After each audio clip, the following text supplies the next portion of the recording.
What's happening? It's LTMB Live. LTMB. On a special night. I know, LTMB Friday edition. Friday LTMB. TGIF edition. Yeah, TGIF, you know. Had some things to do last night. Had some debate watching to get through. Know a lot of you did as well, but we are thankful that you're here with us tonight. I think we have a pretty good show for you. We're gonna go through the debate coverage. We're gonna go through a few clips from the Democratic debate, the 6th Democratic debate, and you know, provide the analysis. We're broadcasting live on YouTube, Twitch, and Periscope Live. So thank you to all again who are joining us tonight at not only a special day but a time too. We're doing it an hour earlier. I think we've done this before, maybe about 6:15, 6:30, something like that. I think we've done it. I think the last time we did it was at 6. Was that 6? It was at 6. All right. So we'll see how it works out. 4 again. hours, dude. I went to like 10. Yeah, I know, right? Yeah, I don't anticipate it's gonna. Yeah, because last time we had like 30 clips. Yeah, you ain't got that many. We ain't got that many this time. But yeah, a lot of things have been going on. Hopefully, we have a little bit of time after we get through the debate coverage to go through address some issues. You got a little bit. Just address some issues. Just a few. Just a few. Just a little. Just a few. I think that's all the setup we need. Feel free to comment in the chat section. We'd love to see that. And let's begin. Okay. So last night, Thursday night in California, it was the 6th Democratic presidential debate. And there were only 7 contenders this time. So in at least the 2 previous ones, there were 10 contestants, 10 challengers, 10 candidates that were present on the stage. But we were without 3 of those challengers this time around, and that is Kamala Harris, Cory Booker, and Tulsi Gabbard. Yes. So they were not present. Of course, Senator Kamala Harris has dropped out of the race, so we won't be seeing her anymore during this campaign season for 2020, not for president. Cory Booker is still in the race. He hasn't dropped out, and so is Representative Gabbard. Yeah. Booker didn't qualify, obviously. And from what I heard, what I saw, just from pictures, apparently he was phone banking. Is that right? He was on the phone. I've seen some... trying to get his money up, I guess. I've seen some of these Booker phone banking quests. Do you think that's kind of photo op-ish? You think that's what that was about? You think it was photo op-ish? Like, to show him on the grind, even though he didn't qualify for the debate, like he's working hard, like, yo, I'm trying to get it in. Is that what... You think it was? Social media is what it is, man. You know, you gotta perform. You gotta perform. So it's almost, you can't really tell, but you just gotta assume that it is. Yeah.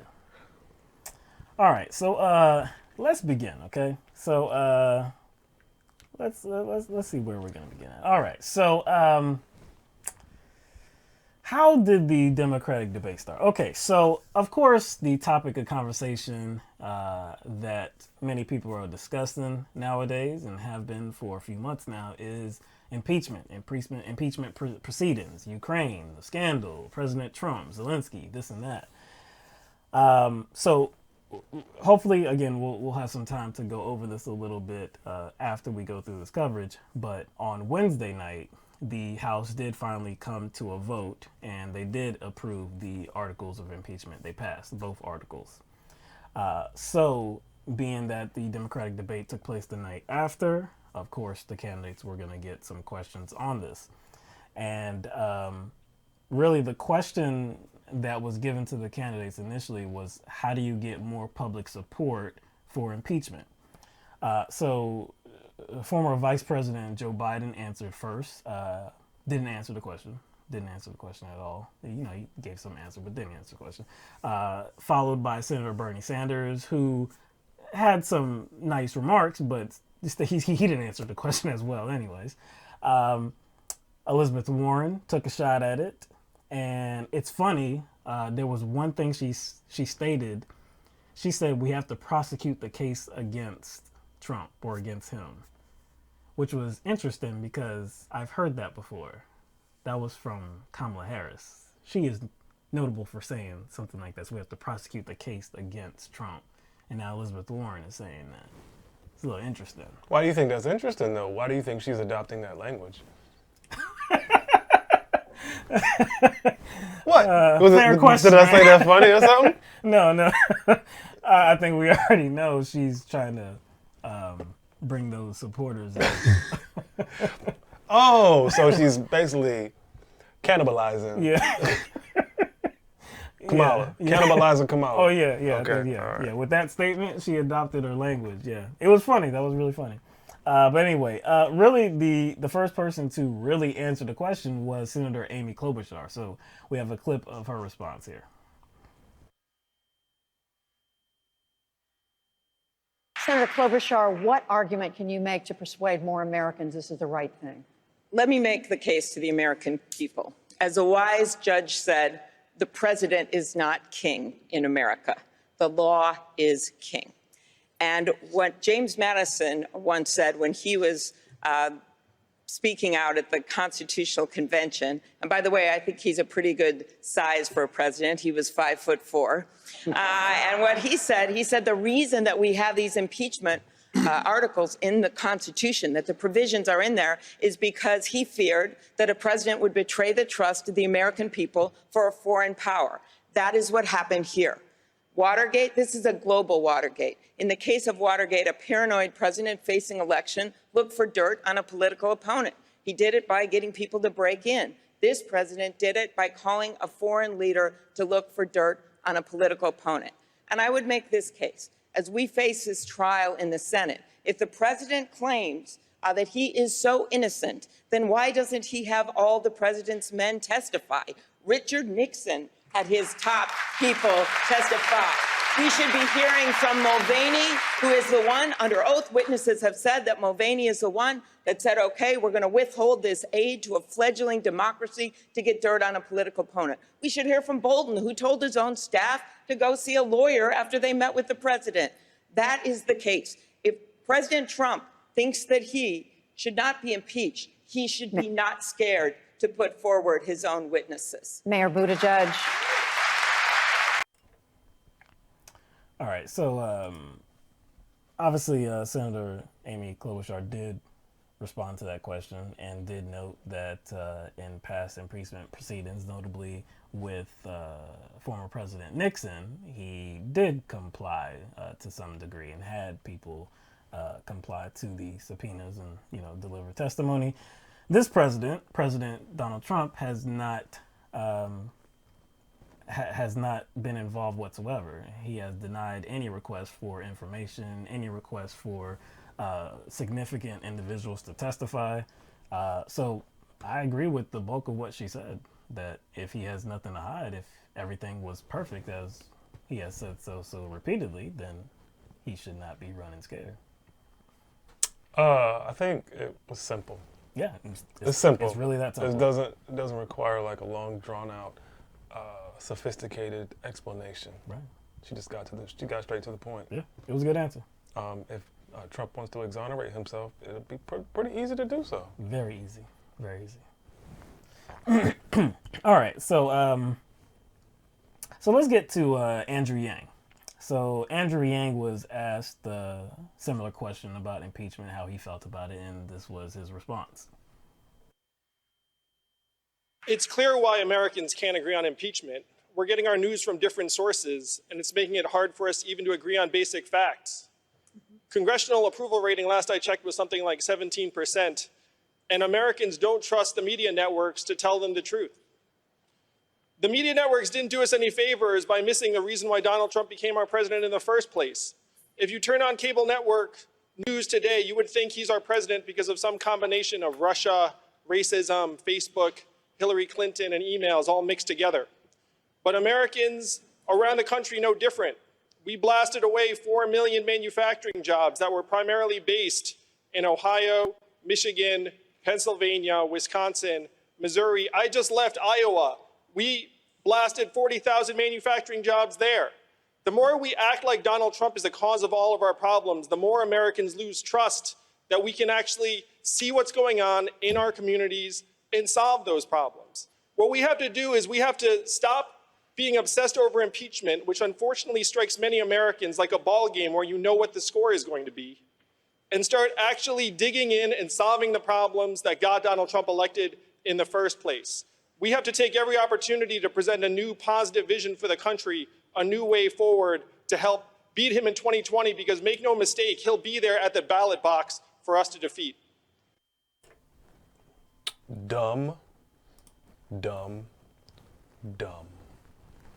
What don't you like about that answer? You know what that is? That's a more intellectual way of stating the economic anxiety argument. We've heard that before, to absolve individuals of their, I would say, bigotry, or what actually led them to vote for Donald Trump. To just lay it on jobs being lost or manufacturing jobs being lost, I think is a bit simplistic. Donald Trump didn't get an extreme amount of votes, like an unprecedented amount of votes from his party. You know what I'm saying? Compared to, I don't know, John McCain, compared to Mitt Romney. He didn't somehow just get so many more votes than them. He didn't win the popular vote. And he didn't win the popular vote.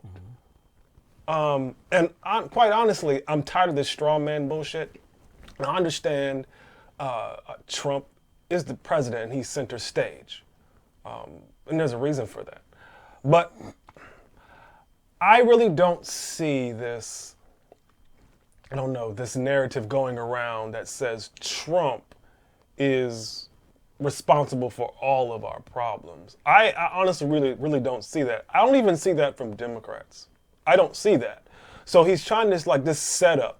He's just doing this little setup in order to justify his point. I honestly don't see that. And quite frankly, I don't care even if that is a talking point. It doesn't matter.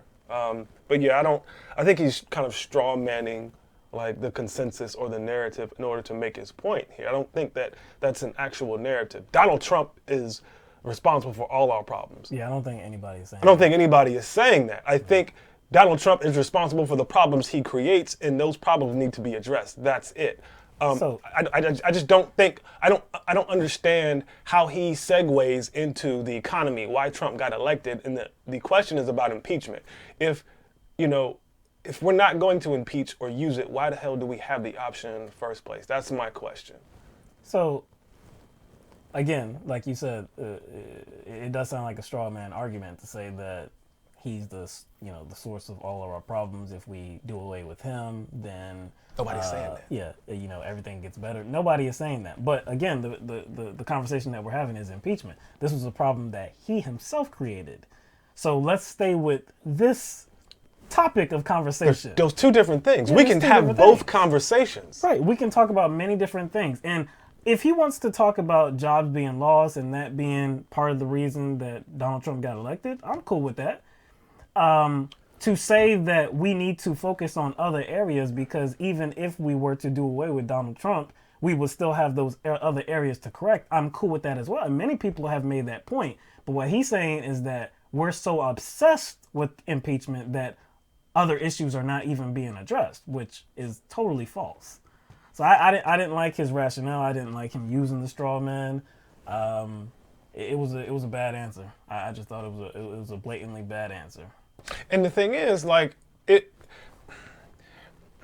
you can't talk about, why Trump got elected without fast forwarding to now. If you're going to use that for your rationale for the 2020 election, as if we don't have 3 years of Trump to show us who Trump is. Mm-hmm. So if that is still the case and you're using 2016 as some sort of foundation for your comment or your position, then it's flawed because we already have 3 years of Trump and nothing has changed. So essentially what Yang is doing, he's undercutting his own point without knowing it because Trump hasn't showed that he is going to provide those jobs that Yang says were lost and Yang says that was the reason why Trump got elected. Where are those jobs now? All right, so questioning turn to the economy.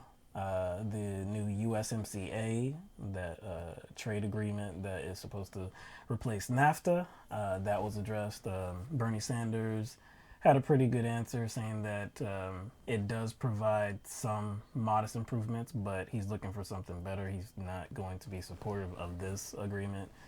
Senator Klobuchar said that she was going to be supportive of it because of Senator Sherrod Brown from Ohio, who said that he was going to support the bill. Whatever. If anybody's seen our commentary on Senator Sherrod Brown going back a few years, that means absolutely nothing. It has evolved. That's all I'll say. It has evolved. But again, the debate stayed with the economy, and the question was posed to former Vice President Joe Biden that the economy seems to the economy seems to be humming along, and if that is the fact, and it was proposed as fact that it is doing very well, why should there be a change? Why should voters vote for something different? The overall U.S. economy right now looks strong. The unemployment rate is at historic lows. Unemployment among African Americans is down.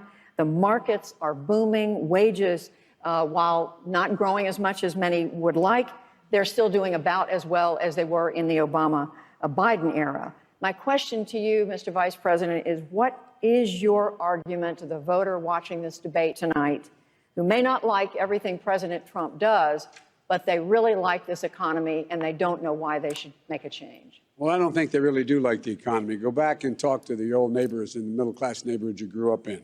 The middle class is getting killed. The middle class is getting crushed. And the working class has no way up as a consequence of that. You have, for example, farmers in the Midwest, 40% of them couldn't pay their bills last year. You have most Americans, if they received a bill for $400 or more, they'd have to sell something or borrow the money. The middle class is behind the eight ball. We have to make sure that they have an even shot. We have to eliminate a significant number of these god-awful tax cuts that were given to the very wealthy. We have to invest in education. We have to invest in health care. We have to invest in those things that make a difference in the lives of middle-class people so they can maintain their standard of living. That's not being done. And the idea that we're growing, we're not growing. The wealthy, very wealthy are growing. Ordinary people are not growing. They are not happy with where they are, and that's why we must change this presidency now. Now, I'd say rhetorically, I don't really have a problem with what he said rhetorically. We've said before that the economy is not really doing as well as what is being suggested. Wealthy people are doing better. Wages remain stagnant, are not growing at a good rate. People still do not get paid a living wage for the most part.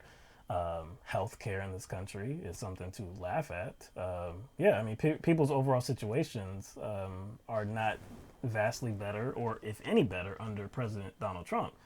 So to suggest that it is because of some Dow Jones results and, like I said, Wall Street, this and that, it's completely phony. So I, for the most part, like I said, agree with what Biden said in his statement. It's just that he's not the right person to I don't believe Joe message. Biden is the one to deliver that message because I don't believe his policies are going to be turning that around for regular day people. I just don't. I don't even like the way the question was framed because it was a kind of a leading question that assumed that the economy was doing well. Yeah, that's what I mean. Yeah, it was presented as fact. It was presented as fact. For regular Now, people. maybe they were just doing that as like a affirmative question, like to play devil's advocate, but it didn't sound like that to me. Now, one thing I don't like at the end there, I think we need to focus on these economic issues as systematic and not a function of one particular administration.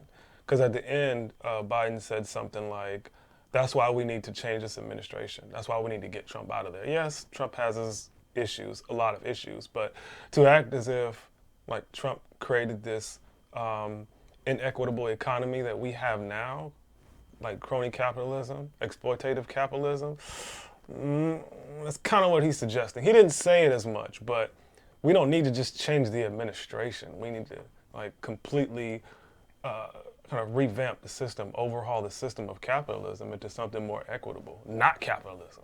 So I just didn't like that little part there. Yeah, well, he's definitely not going to go that far. No. He's not going to go that far to say that we need to completely overhaul the system. Definitely not. Well, a different system. All right. So let's go to Bernie Sanders. Similar question about the economy. Trump goes around saying the economy is doing great. You know what? Real inflation accounted for wages went up last year? 1.1%. That ain't great. Tonight, while 3 people own more wealth than the bottom half of America, 500,000 Americans, including 30,000 veterans, are sleeping out on the streets. Today in America, we have the highest rate of childhood poverty of almost any major country on earth. More income and wealth inequality since the 1920s. We need an economy that works for working families, not just the 1%. That is what our campaign is about. You know what? I think that'll work against Donald Trump in the general election. Constantly talking about how great the economy is kind of, I think it's going to be his downfall. We all know he can't help himself, though. He's going to take credit for everything regardless. He's going to present something as being his responsibility. The economy is his responsibility, so therefore, I'm going to take credit for it. Right. But I think that's going to not work out for him in the end because the economy is not good. So he's touting how great the economy is while people actually can't feel this great economy. Regular people can't feel this great economy. So he can keep doing that. And I don't think, I don't know how that strategy is going to work considering how he ran. He did not run with this position. He wasn't running and saying that the economy is great. The economy is great. He was talking about how the economy is bad and how he's going to fix it, how he's going to give people jobs, and how everybody's going to be successful, how he's going to turn everything around, right? So he was running on that premise that the economy was bad in 2015, 2016. That's what he was running on.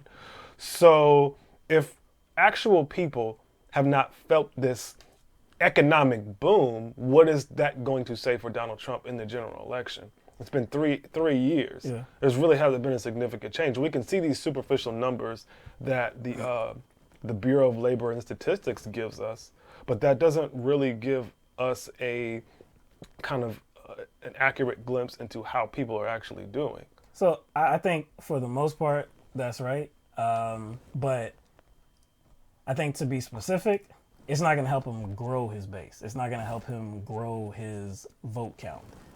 His base of people, his loyal supporters, don't care about that. They think the economy is great for them, no matter if they can actually feel it or not. Yeah, because all they care about is just Trump being there, so they just feel like winners. Yes. So whatever Trump says is happening and occurring with the economy, they'll just believe it. Right. And then also, I'll say that right now we're at the end of 2019. 2020 is coming, and that will be the second year of feeling the effects of the Tax Cuts and Jobs Act. Yeah. So it might feel a little bit different next year as well, which would be to his detriment. So I don't think it's getting any better. Let's put it like that. The economy, this subject about the economy, I don't think it's going to get any better for him going forward, and it's not going to be something that he's going to be able to use towards re-election. Last time I checked, people are still having a hard time paying for student loans. People are still having a hard time covering medical bills. Cost of living is still going up while wages are not. Right. Homelessness is going up. And the Trump administration just recently put more restrictions on SNAP benefits. So what we're not doing good. No. All right, so let's keep going. Let's go to climate change. So the question that was posed to the candidates was about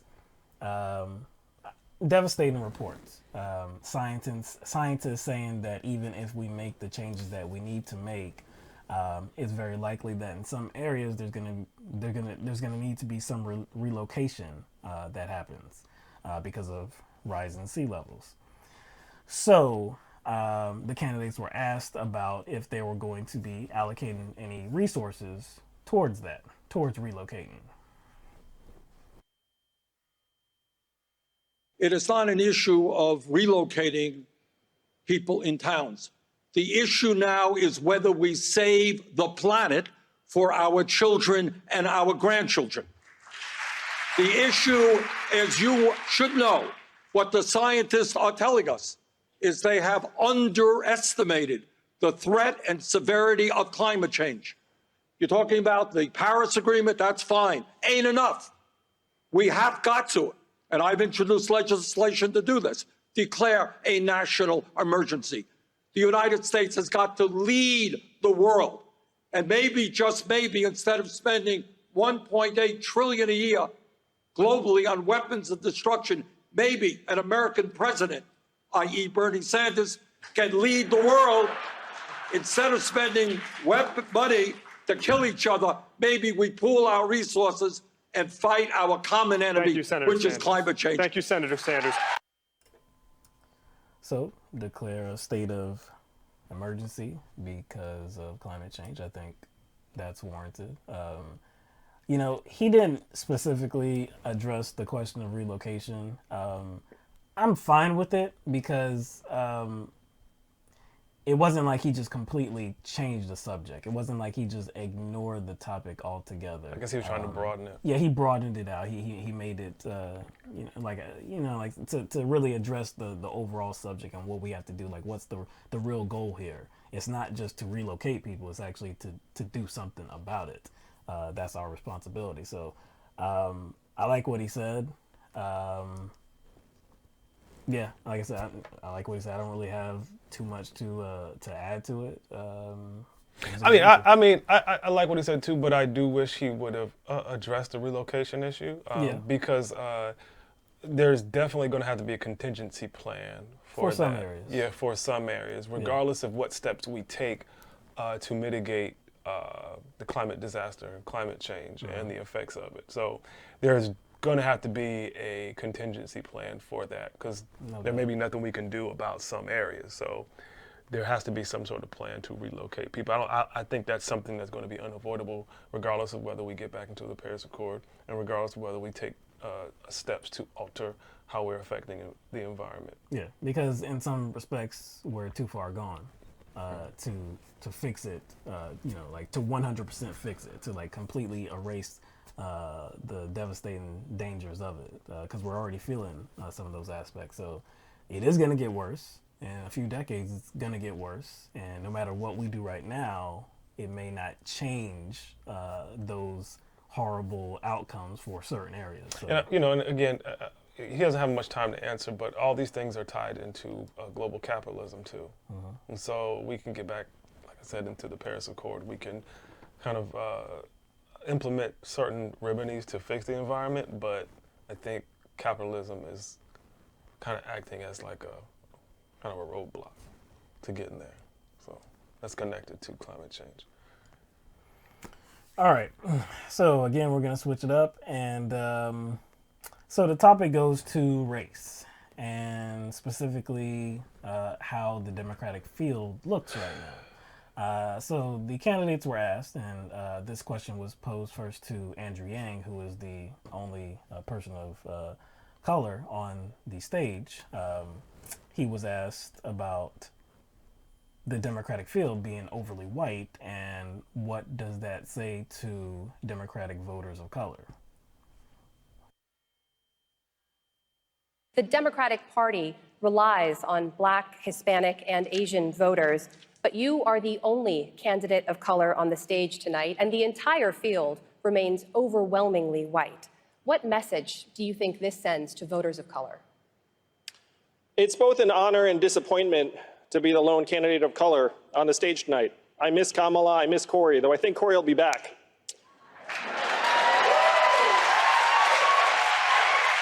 I grew up the son of immigrants, and I had many racial epithets used against me as a kid.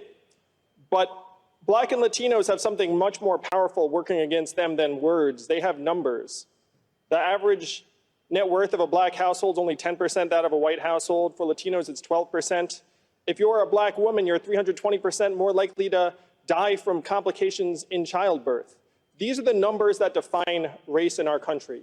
And the question is, why am I the lone candidate of color on this stage? Fewer than 5% of Americans donate to political campaigns. You know what you need to donate to political campaigns? Disposable income.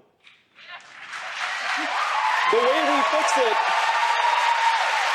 we fix this is we take Martin Luther King's message of a guaranteed minimum income, a freedom dividend of $1,000 a month for all Americans. I guarantee if we had a freedom dividend of $1,000 a month, I would not be the only candidate of color on this stage tonight.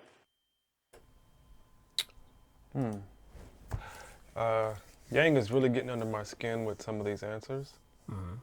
Your boy started off right. Yeah, I was with him. I was with him when he was talking 90% about of that. Yeah, talking about representation, and he seemed like he was on the right track until he shoehorned his UBI into the conversation. He also shoehorned MLK into it, and quite frankly, he distorted the vision of MLK, which is kind of ironic considering the question had to do with minority representation, and he distorted the view of a very cherished and honored civil rights activist in Martin Luther King. UBI and guaranteed income is not what Martin Luther King wanted. Martin Luther King wanted Black people to receive the same comprehensive macroeconomic boosters that white people were granted. And that created the white middle class. This in the form of massive land grants and access to institutional power. That's the problem, power. UBI doesn't really get to the root of that problem of in-groups pushing out groups. I don't think money can solve that. If Black people are not a part of the major institutional framework, $1,000 a month doesn't mean anything. $1,000 a month for every Black family or every Black person is not going to magically correct gross institutional malpractice like, I don't know, police brutality, ICE raids, gerrymandering, or the gutting of voting rights. So there was a comment that Klobuchar issued. I can't remember. I think it was in relation to this issue. She said something like, "What good is integration if you can't, what good is integrating a lunch counter if you can't afford a hamburger? Right. I was like, I took that comment and applied it to what Andrew Yang said. I said, well, what good is $1,000 if you can't control the economy? If you don't have any control over the economy or how people are being exploited across the globe, $1,000 a month is not going to solve that. And quite frankly, if everyone has $1,000, because it's not just black people, UBI is not going to just go to black people, right? It's going to go to everybody. So guess who else is going to receive $1,000? A lot of people who don't want to live in an equitable society, right? Because he's trying to use this as a way to say, hey, black people have $1,000. That means that they can donate to whoever they want and they can get whoever they want in office now because now they have $1,000 disposable income.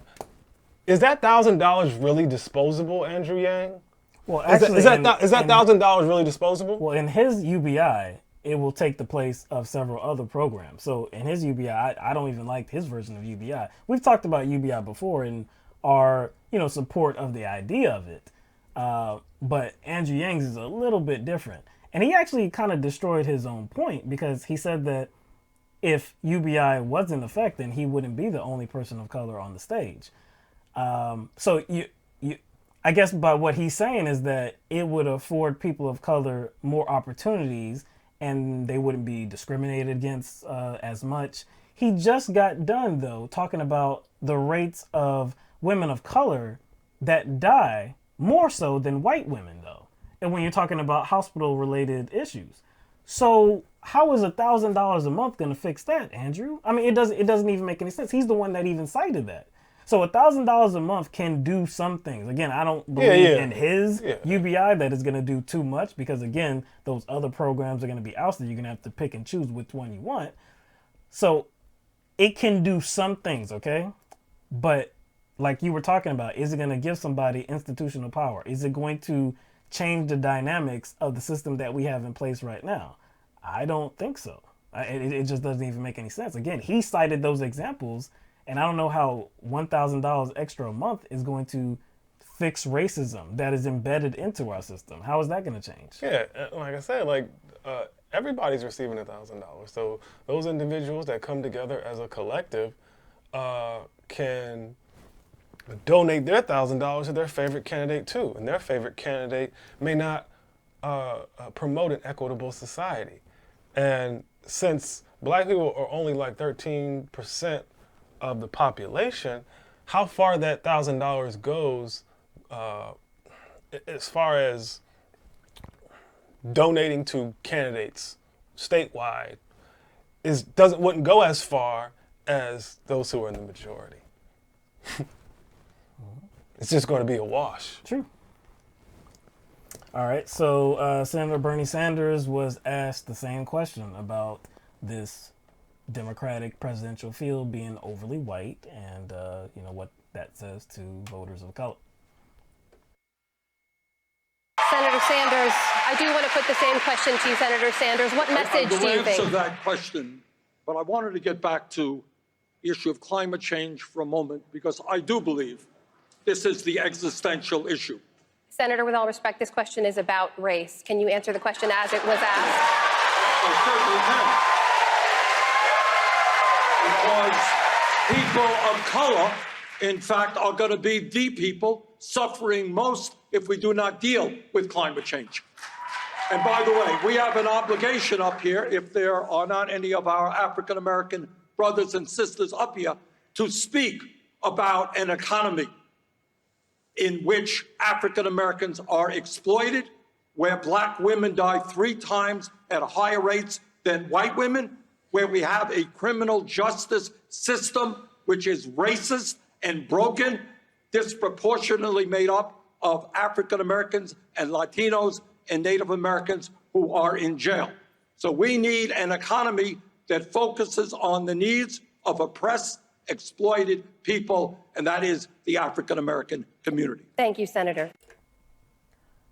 That could have been a bad moment for Bernie, and it looked like it started out to be one. It looked like, at first glance, it looked like he was trying to change the subject because he was not prepared to talk about race. So, the moderator, and I think, correctly, she said, well, this question is about race. Can you answer that question? I don't blame her. I don't blame her. A lot of people saying she got smacked down. I was like, I don't think so. Regardless. No. Yeah, I don't blame her. Again, I mean, she's the moderator. This question is about race. Answer that question. She didn't know where he was going. She didn't know where he was going. And I think he took that moment. And look, I think some people could suggest that, well, that's not what he's really going to say. No, I think that's what he was going to say, because it would have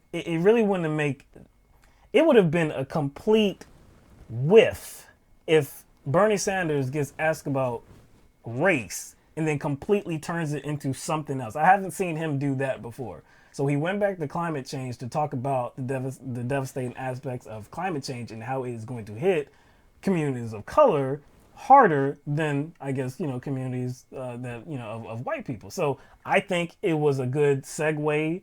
I think it was a good pivot, and then to, come back to the subject of representation in terms of the Democratic field. And I think he hit that out the park as well, saying that if we don't have that representation here, we need to speak to those issues. We need to speak to the people that are impacted by policies that, especially nowadays, right now with this current administration, that are negatively impacting them or may not even be addressing them at all. So, like I said, I think it had a chance to go south, but it was a good answer. Yeah, it's kind of hard to keep some of these issues compartmentalized because they're all tied into one another, and that's what Bernie Sanders was trying to do there. So, like I said, I understand what the moderator was trying to do, because there's no way she could have known that that's where he was taking it. So, right. All right. So we have we're going to go right back to Senator Bernie Sanders. The subject of, it got to foreign policy, and specifically the subject of Israel came up, and about the settlements, their ongoing settlements that are being built in Israel. And that question was posed to Bernie Sanders, and then later Pete Buttigieg as well. We're going to show the clip of Sanders first. How would you respond to Israeli expansion of settlements? Would you link that to foreign aid to Israel?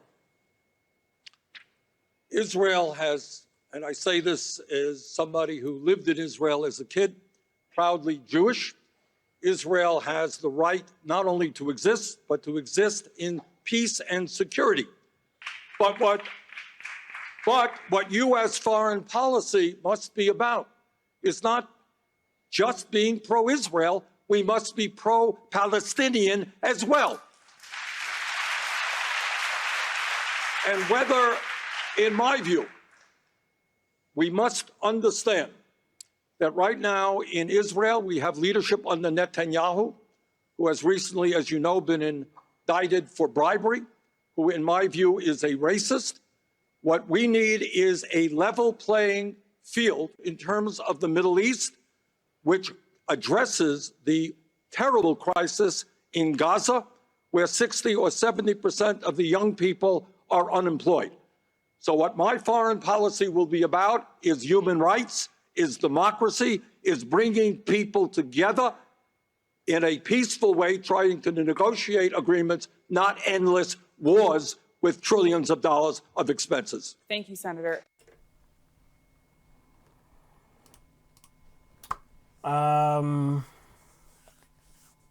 Could that have been the first time that a Democratic presidential candidate has uttered the words, "We need to be pro-Palestinian" as well? I don't know that we've heard that on a debate stage before. Certainly, I won't say certainly, but I don't know that we've heard that from a presidential candidate. Again, on a national stage like that, I don't know that we've heard that before. We know that has been Bernie Sanders' position for a very long time, to say that yes, Israel has the right to exist. They have the right to exist and being safe and protected. But there's another side of that argument as well. We need to, fight for the human rights of Palestinians. So he would be, and he has said before this debate, he would be using the aid foreign aid to Israel as leverage for them to do the right thing. So Yeah, it's not a popular opinion. Yeah, it's not a popular opinion, and I don't think even like kind of how he began his comments. I don't even think that's a popular opinion, probably amongst a lot of leftists when people say right to exist. But I think that can mean two different things depending on the person. I think when some people say right to exist, what they're trying to do is absolve Israel of any wrongdoing, justify settlement expansions and human rights violations, and not hold them accountable. So when a lot of people, or a certain group of people say they have a right to exist, it's very absolute, like fuck those Palestinians, like we don't care. Now, where I think Bernie's coming from is that Israel is on the map. It's here. There's like, you can't magically, move people off the land. It's not gonna happen. So what Bernie wants to work towards is like some sort of reconciliation, an equitable solution. And I think the first step would be to, not continue to give Israel this advantage via massive amounts of monetary aid. And I think that's the first step. Yeah, I agree, because he said it himself that he thinks Benjamin Netanyahu is racist, and certainly doesn't seem to care about the human rights of Palestinians. So if you have that type of leadership in Israel, what are you going to be using to motivate or persuade them to actually do the right thing? Like, what are you going to use? If you don't use the assistance, if you don't use the billions of dollars in aid to act as leverage for them to actually do the right thing, then there'll be no motivation for them to do the right thing. Because there's been a lot of lip service. There's been a lot of lip service going back years, and it doesn't seem as though, it's worked whatsoever. So what are you going to try next? More lip service? That's like if one of your kids, his grades were slipping, and it was due to him or her playing video games all the time. And you constantly told it, hey, get off the video games and study. But your child didn't do that, right? Mm-hmm. Wouldn't taking away the video games help a little bit? Might. Certainly would be a sound idea. Yeah. I mean, to try it. To at least try it. Yes. Yeah. So again, this question was also posed to Pete Buttigieg, and this is how Buttigieg responded. Buttigieg. What we are seeing in the Middle East and around the world are the consequences of this president's failure, this president's refusal to lead.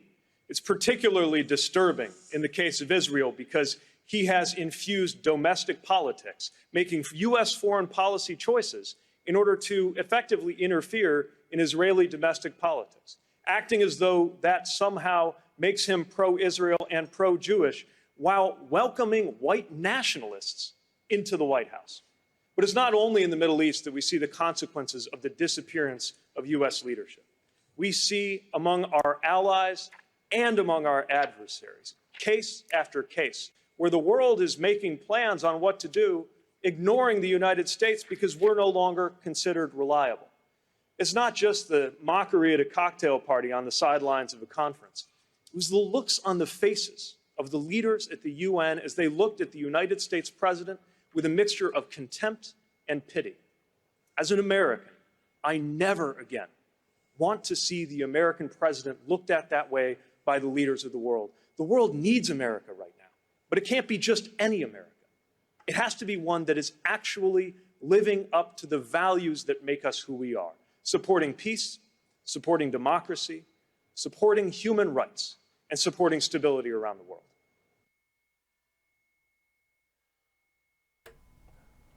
I'm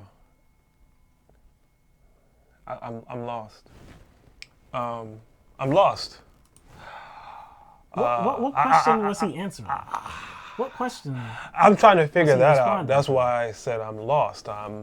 I don't know. Like I lost my I need a GPS. I was waiting for the moderator to chime in and say, hold up, you're not responding to the question. I'm trying to figure out what question was he answering.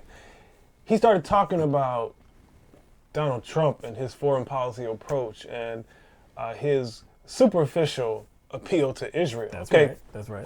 That may be true. Cool. Yeah. Cool. But what does that have to do with the Palestinians? What does that have to do with human rights? What does that have to do with Israeli settlements? Right. That was a very long-winded non-answer there, and quite frankly, I suspect why it was long-winded and a non-answer, because he has stated his approval for Israeli's domestic policy. He actually praised it at one point, and he blamed all the problems in Gaza on Hamas. Now, when he wasn't asked about this, but I think not spokesperson or advisor was asked about it, and I can't remember the exact answer his advisor gave, but they tried to smooth it over by saying, hey, his comments are in no way an endorsement of Netanyahu's policies. But he if you praise Israel's if you praise their domestic stance and their domestic policies. And who's leading the policies? Like who's implementing those policies? Wait. Are you trying to connect one to? You're trying to connect like Netanyahu policies. Israel. Netanyahu policy. Israel. So it can't be both. That's probably why he didn't want to answer the question. But man, he sure did do a lot of talking. He did a lot of talking, but not a lot of answering. Not a lot of answering whatsoever. That was a masterful job at running like around the question. He was playing the ring around. He's just duck goose around the question. Immediately he brought up Trump as like that had something to do with the Israeli settlements. Like if he wanted to bring up Trump and say that yes, Trump is also in approval of these Israeli settlements, and I'm not. I mean, okay, you could have involved Trump in that regard, but and that's why I need to challenge him as a Democratic nominee.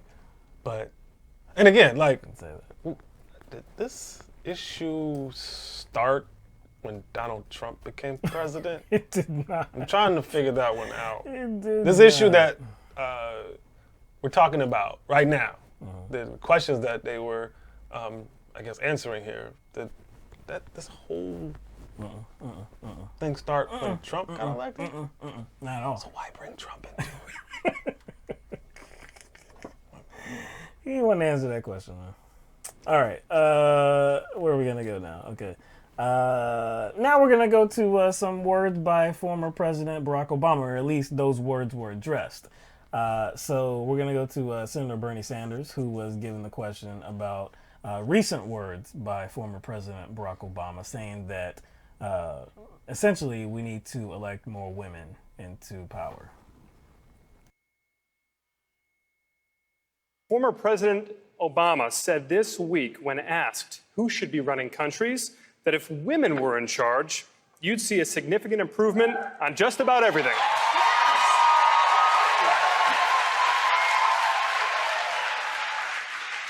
He also said, quote, if you look at the world and look at the problems, it's usually old people, usually old men, not getting out of the way. Senator Sanders, you are the oldest candidate on stage this evening. And I'm white as well. Yes. How do you respond to what the former president had to say? I got a lot of respect for Barack Obama. I think I disagree with him on this one. Maybe a little self-serving, but I do disagree. Here is the issue. The issue is where power resides in America. And it's not white or black or male or female. We are living in a nation increasingly becoming an oligarchy, where you have a handful of billionaires who spend hundreds of millions of dollars buying elections and politicians. You have more income and wealth inequality today than at any time since the 1920s. We are the only major country on earth not to guarantee health care for all people, which is why we need Medicare for all. We are facing an existential crisis of climate change. The issue is not old or young, male or female. The issue is working people standing up, taking on the billionaire class, and creating a government and economy that works for all, not just the 1%. Thank you, Senator Sanders. I honestly really didn't like his answer there. I think he just kind of chose to talk about certain things in general. Yeah. He went back to the well. He went back to the well, and I think he purposely did that because he didn't want to, one, appear sexist, and also appear as if he was going against Barack Obama. And that's what that question was designed to do. And quite frankly, I think it's a flawed question, especially if we look at the reality of the world we live in as a matter of representation or as a matter of who's voting who in. Who is the head of the CIA right now, Will? That would be Bloody Gina. Bloody Gina. Yeah. Bloody Gina. Yeah. Not Gino. No. Not a dude. It's a woman. She's in a position of power. Mm-hmm. But she runs an institution that is always on the other side of justice in most cases, especially dealing with foreign policy and being behind destabilizing other countries, as well as domestically, surveilling citizens. Mm-hmm. So it's a woman who heads that. Who was the Secretary of State under George W. Bush? Under George W. Bush? Yeah, I think. Secretary of State. You got me. Or was she Secretary of State? Who was? What was Condoleezza Rice? Oh, okay. Yeah. She was. I guessed. Yeah. I forgot what she was. Right. Was she Secretary of State? Yeah, she was. Okay. After Colin Powell. After Colin Powell. Right. So she was a woman, right? Yeah, she was. Also, 54% of white women voted for Donald Trump. So I just think that's just very simplistic. What about Hillary Clinton? I think this is ironic considering Hillary Clinton was the Democratic nominee. Well, she was the Democratic nominee. I was about to say something else. But she was the Democratic nominee in 2016. I don't think any of those moderators, anybody in that building or anyone in that stage forgot about Hillary Clinton and her existence. I'm pretty sure they haven't. So to kind of ask that question, like without any kind of irony applied to the situation, is just, it's a relevant question, but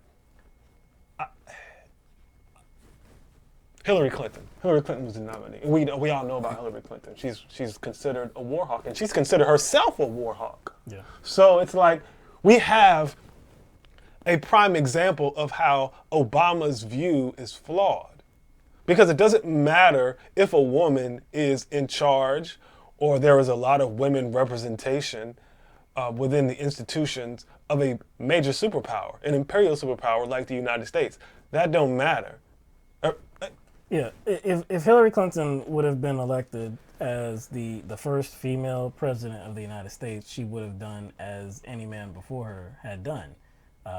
She would have been, I think, less effective than Barack Obama just because I believe her to be less progressive. I mean, I don't believe both of them. I don't believe any one of them were progressive, but still, I think she would have been less effective, I guess, raising the standard of living for regular people. I think she would have done that to a lesser extent than Barack Obama.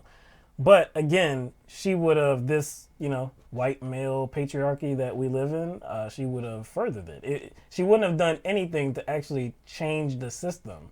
It's not simply that you have to have a woman in power. You have to have the right women in power. We all know that. That's why there was so much opposition to Hillary Clinton, because we all knew what she stood for. And it was nothing different than we had seen for years and years and years. So that's just to go to your point as well. These female leaders that we do have in place, are they working to change the things that we have been accustomed to know about? That should be the question here. That should be the question. There's somebody in the chat brought up Cheney. I'm assuming he's talking about Liz Cheney. Yeah, Liz Cheney. I forgot who brought it up, but yeah, like Cheney. I know he's probably referring to Liz Cheney. That's a good, yeah. I wasn't even thinking about that. Yeah, I just think it was a purposeful setup. It was a purposeful setup question, and the cheers in the audience was really disgusting to me. The cheers, the immediate cheers. It's because, look, I understand that people want to see women in power, because I want to see more women in power as well.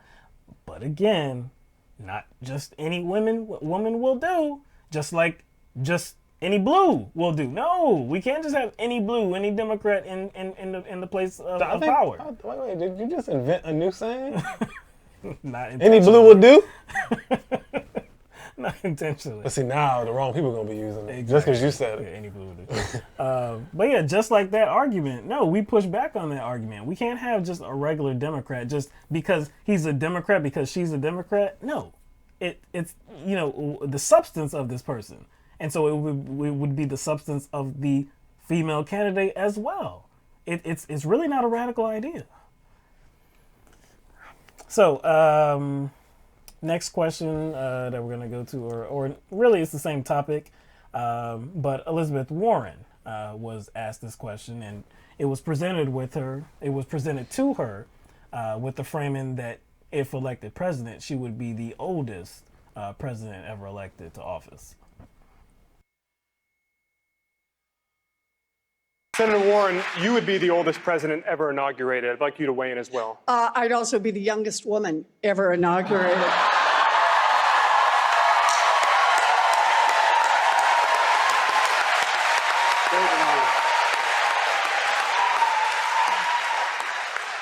I believe that President Obama was talking about who has power in America, whose voices get heard. I believe he's talking about women and people of color and trans people and people whose voices just so often get shoved out. And for me, the best way to understand that is look at how people are running their campaigns in 2020. You know, I made the decision when I decided to run not to do business as usual. And now I'm crowding in on 100,000 selfies. That's 100,000 hugs and handshakes and stories. Stories from people who are struggling with student loan debt, stories from people who can't pay their medical bills, stories from people who can't find childcare. Now, most of the people on this stage run a traditional campaign, and that means going back and forth from coast to coast to rich people and people who can put up $5,000 or more in order to have a picture taken, in order to have a conversation, and in order maybe to be considered to be an ambassador. Thank you, Senator Warren. Those selfies, no, I want to finish this. Those selfies cost nobody anything. And I get it. In a democracy, we all have a lot of different points of view, and everybody gets one vote. But here's the thing. People who can put down $5,000 to have a picture taken don't have the same priorities as people who are struggling with student loan debt or are struggling to pay off medical debt. I'm running a campaign where people whose voices get heard. We can't have, Thank you, Senator Warren. We can't have people who can put down $5,000 for a check, drown out the voices of everyone else. Thank you, Senator Warren. They don't in my campaign, and they Mayor won't Buttigieg. in my White House. You know, I understand the need for a candidate to draw contrasts between them and other candidates, but it must be accurate when they do that. She said something like selfies don't cost anything. Mm-hmm. True, because I guess there's some other value to it, connection. That's what she's trying to get at here. But selfies? That's what separates you from the other candidates? Because you're taking free selfies. Because she did mention that other candidates are charging, whatever. I really don't care. But free selfies. That's the difference between Elizabeth Warren and all these other candidates who don't run their campaign like she does. Selfies are,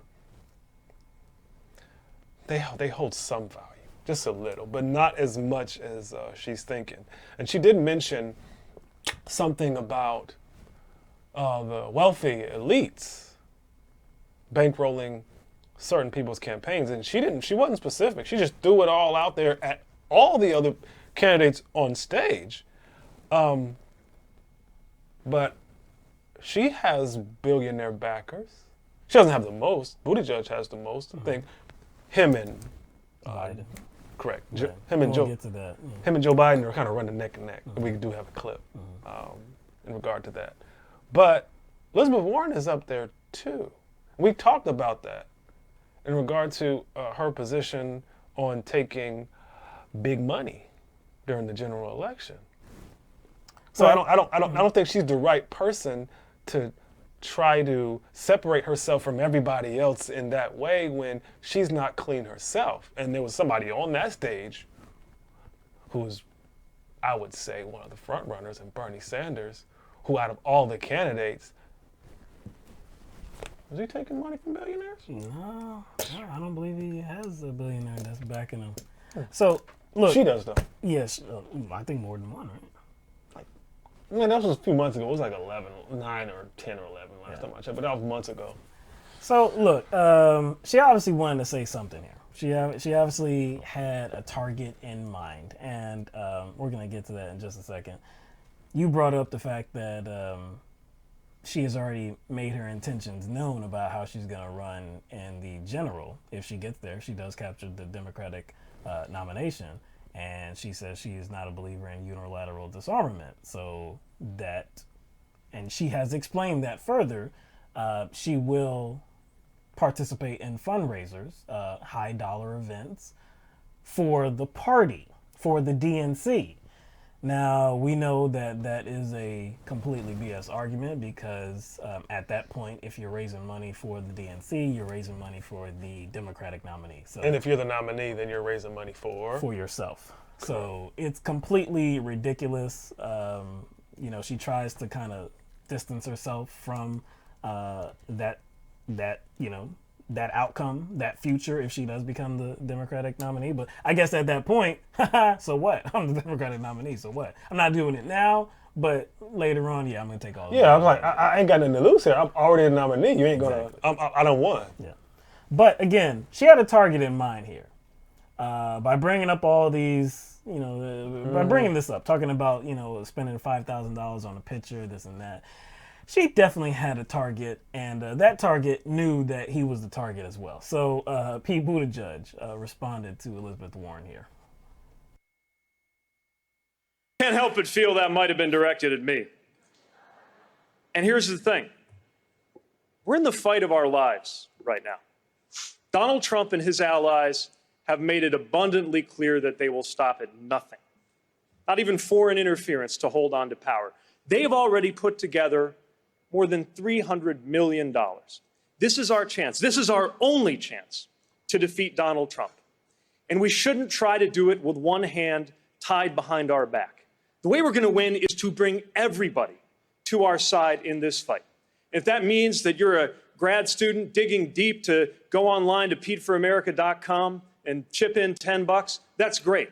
And if you can drop $1,000 without blinking, that's great too. We need everybody's help in this fight.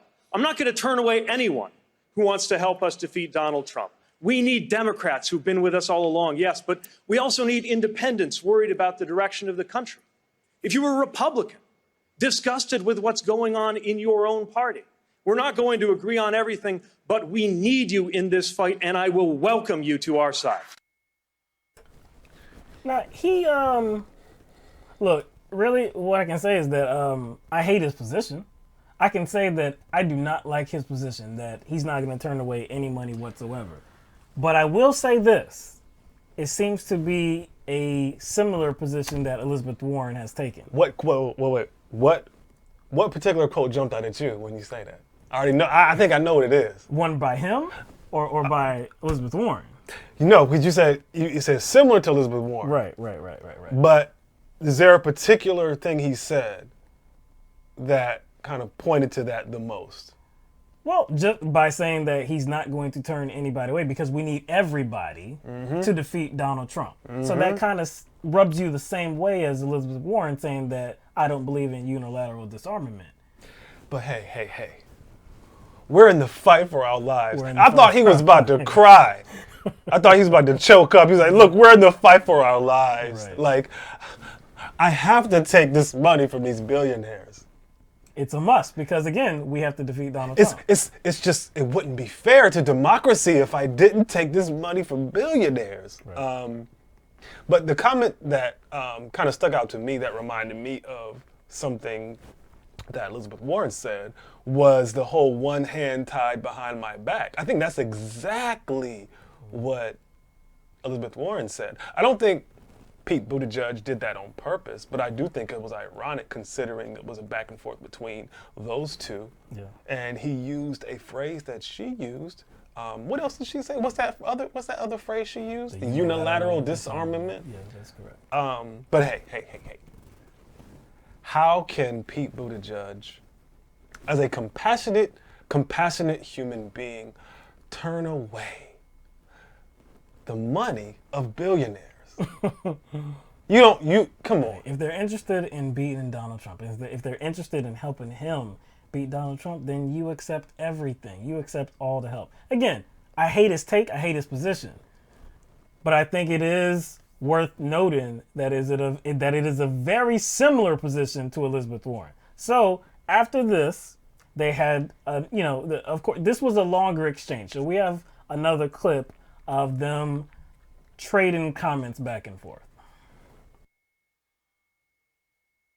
The mayor just recently had a fundraiser that was held in a wine cave full of crystals and served $900 a bottle wine. Think about who comes to that. He had promised that every fundraiser he would do would be open door, but this one was closed door. We made the decision many years ago that rich people in smoke-filled rooms would not pick the next president of the United States. Billionaires in wine caves should not pick the next president of the United States. Mr. Mayor, your response.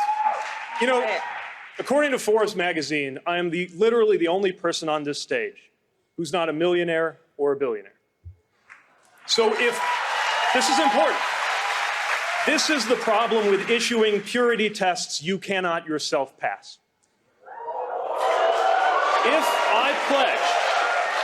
If I pledge never to be in the company of a progressive Democratic donor, I couldn't be up here. Senator, your net worth is 100 times mine. Now, supposing that you went home feeling the holiday spirit, I know this isn't likely, but stay with me, and decided to go on to PeteForAmerica.com and give the maximum allowable by law, $2,800. Would that pollute my campaign because it came from a wealthy person? No, I would be glad to have that support. I do not sell access to my time. I don't do call time with millionaires and billionaires. Sorry, as of when, Senator? I don't meet behind closed doors with big dollar donors. Senator, your presidential campaign right now, as we speak, is funded in part by money you transferred, having raised it at those exact same big-ticket fundraisers you now denounce. Did it corrupt you, Senator? Of course not. So to denounce the same kind of fundraising guidelines that President Obama went by, that Speaker Pelosi goes by, that you yourself went by until not long ago in order to build the Democratic Party and build a campaign ready for the fight of our lives, these purity tests shrink the stakes of the most important election. Judy. No. You know we don't like Pete Buttigieg. But I will say, thank you, Mayor Pete, for doing something Bernie Sanders could never do. That's true. And boy, they would throw, they would cut Bernie Sanders up. They tear him apart, man. Yeah, man. And just throw him to the lions, man. And I'm like, you just pointed out some hypocrisy there. Now, both of them are wrong now. Oh, yeah, both of them got dirty. Both of them got dirty, but this was a dirty fight. This was a dirty fight. So both of them are wrong. You know, he called her out. because she started it. She did. So it was a Wine Cave Pete, right? Wine Cave Pete. It was a fair, opportunity for Pete to respond, and he was right. He was right about Elizabeth Warren, but he was kind of contradicting himself there because the whole premise surrounded, hey, my campaign is not corrupt simply because I take money from a billionaire, but yet your campaign is corrupt.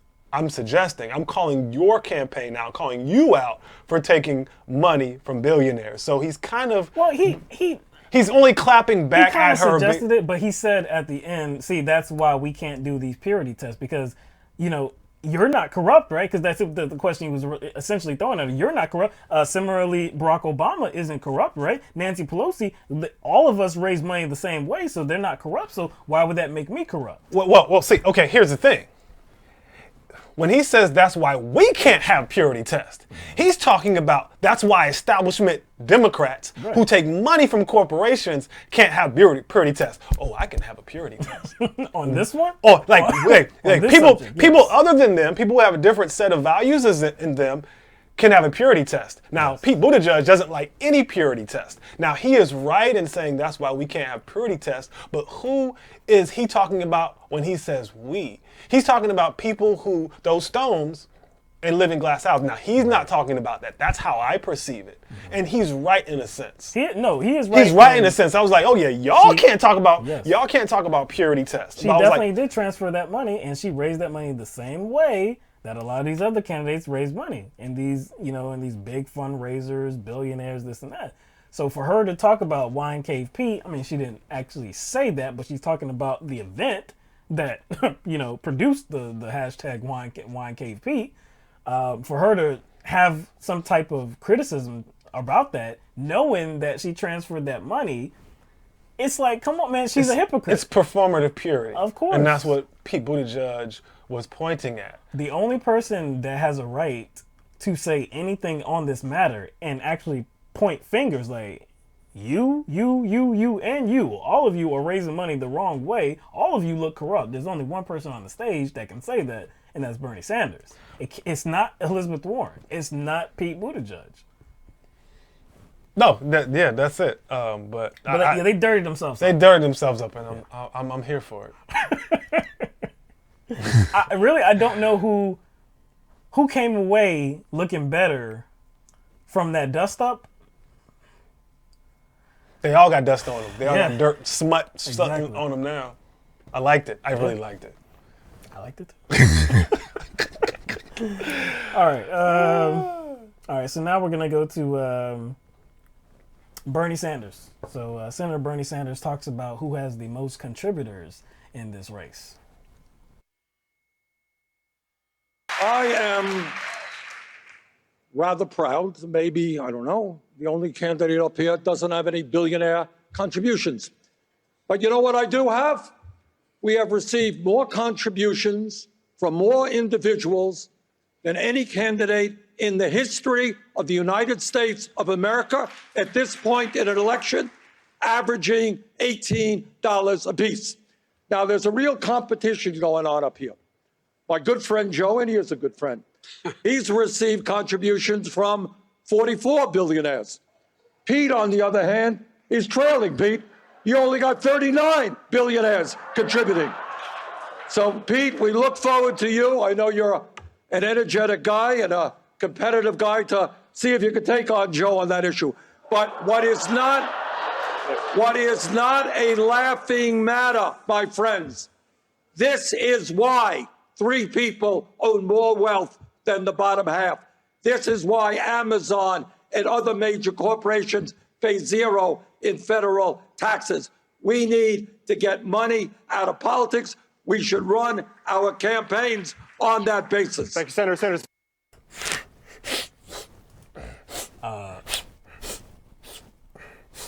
That was excellent. Bernie Sanders does not typically throw shade like that. He typically does not do that. But now we want him to do things like that. Point out, hey, 44 billionaires, 39 billionaires. Now he even offered a joke as well, which again was, That's not what you see from Bernie, especially at a debate. He was calling them out, but not doing it in a scolding way. No. It was like... It was a playful way. It was playful. It was... Are you going to catch up to him? I know. You only got 39, Pete. It was nonchalantly sarcastic. And like, I don't know, like he puts emphasis on certain words and raises his voice in the perfect moment. Right. To where it creates that punchline. And you can tell by the reaction of the crowd, they got it too. But in that moment, probably the best moment of the debate, he killed 2 snakes with 1 stone. He did. I don't usually say birds, but he killed 2 snakes. 2 snakes with 1 stone, man. Yeah. Doesn't have any billionaires supporting him. In 2016, his average donation was, I believe, $27, and now it's down to $18. And even though it's down $9, he still has the most contributions and contributors. More than what he had in 2016. More than anybody has had at this point. So whether you're just talking about more people or people donating multiple times, that says a lot about a grassroots following someone has and the amount of bodies, actual bodies that support them. And he has not had to do so with the support of billionaires. Because there's like only but so many of those billionaires. Exactly. They only count for one. Yeah, one vote. They only count for one vote. Each billionaire, they don't like cast 100 votes each or 200 or 1,000 votes each. Wouldn't that be if something? that was the case, Wouldn't that be something? We might have a problem. Yeah. But wow. All right, so here we have former Vice President Joe Biden responding to to Bernie Sanders' blasphemy, trying to sacrilege, trying to throw those aspersions at him, talking about like he's bought and sold. You know, he's bought by billionaires. He felt some kind of way. He did feel some type of way. So this is Biden responding. My average contribution is $43, number one. That's number one. Number two, the idea that the senator is suggesting that I am in the pocket of billionaires, when in fact they oppose everything that I have ever done and continue to do. I have made sure from the very beginning, every one of my fundraisers is open to the press, every single solitary one, not one single time, period.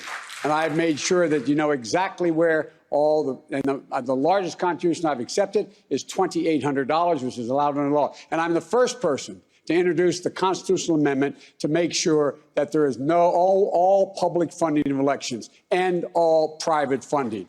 And we all should take a commitment, make a commitment to that right now on this stage. In the meantime, you got to fund a campaign. And we, in fact, have funded a campaign, average contribution, $43. Yeah. Thank you, Vice President. Okay. Yo. Biden's assertion is that billionaire don't like me. Billionaire don't like me. They hate me. These wealthy people, man, they hate everything that I'm proposing. That's why they're giving me money. I seem to recall back in, I believe it was June, there was this fundraiser, a very wealthy donor fundraiser that Joe Biden had attended. Of course, it was in his honor. And he spoke, and he is right that it's been open. And so that's why we have these words from Joe Biden. And makes it better. It makes it better. Right. It makes it much better. Yeah, if you just open the doors, it makes it better. Yeah. Take the money openly, and it's all good. It's all good. But there was a few things that Joe Biden said during this fundraiser, and he was talking to these very wealthy donors and said, quote, "No one's standard of living will change. Nothing would fundamentally change," end quote. So that's him talking to these millionaires and billionaires, talking about, hey, I'm going to need you. You know what needs to be done. You know, we might disagree on the numbers, I think he kind of suggested, but we know what needs to be done. Your standard of living is not going to change. Why would you say that? What is that saying? If you tell a group of billionaires, wealthy individuals, wealthy people, that their standard of living is not going to change. What is their standard of living? What does that suggest? Because we're not talking about, if you're saying that, because again, that suggests that you're going to make sure that not only does their standard of living not change, but you're going to do something so that is maintained. So that means you are doing something for them. Now, why I'm fine is with that? there being rich people. I think everybody understands that there's going to be rich people regardless. Oh, yeah, Okay? no doubt. If that's what Joe Biden was talking about, hey, you're still going to be rich, okay? We're gonna kill you though. I mean, because you've gotten over on everybody for so many decades. We're gonna kill you because you need to pay some more. That's not what he said.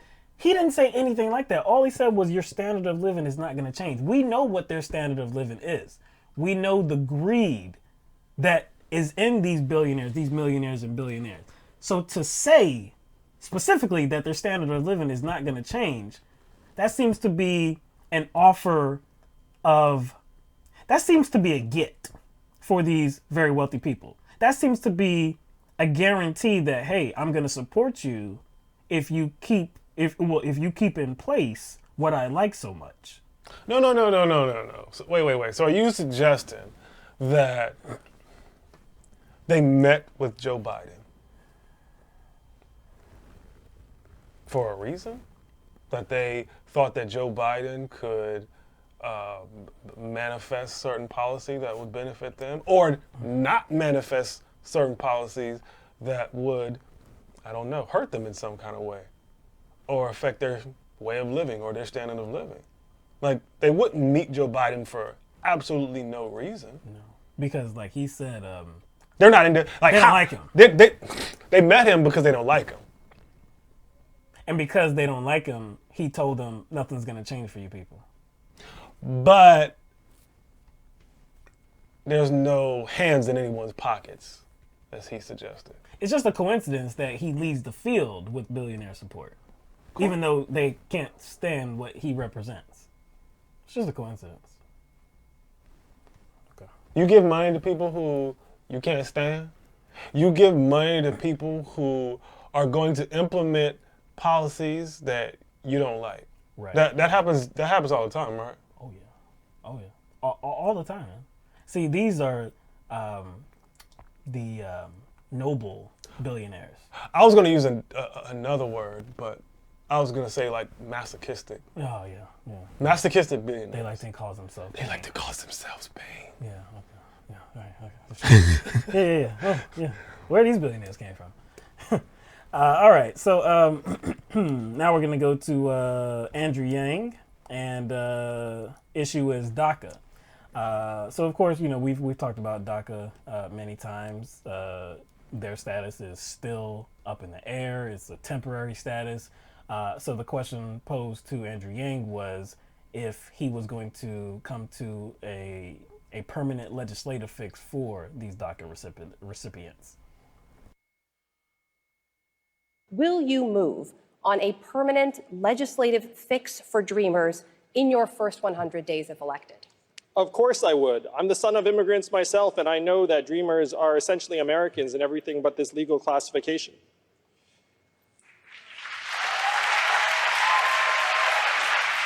I just want to return to this conversation because I think it's core. Our country is deeply misogynist, and most all of us know that. Money and men are tied together. That's where I thought Elizabeth was taking the conversation. The fact is, strong societies would elect more female leaders. Strong men treat women well for the same reasons. I'm on the record saying that you need both strong men and female leaders in government because the fact is, if you get too many men alone and leave us alone for a while, we kind of become morons.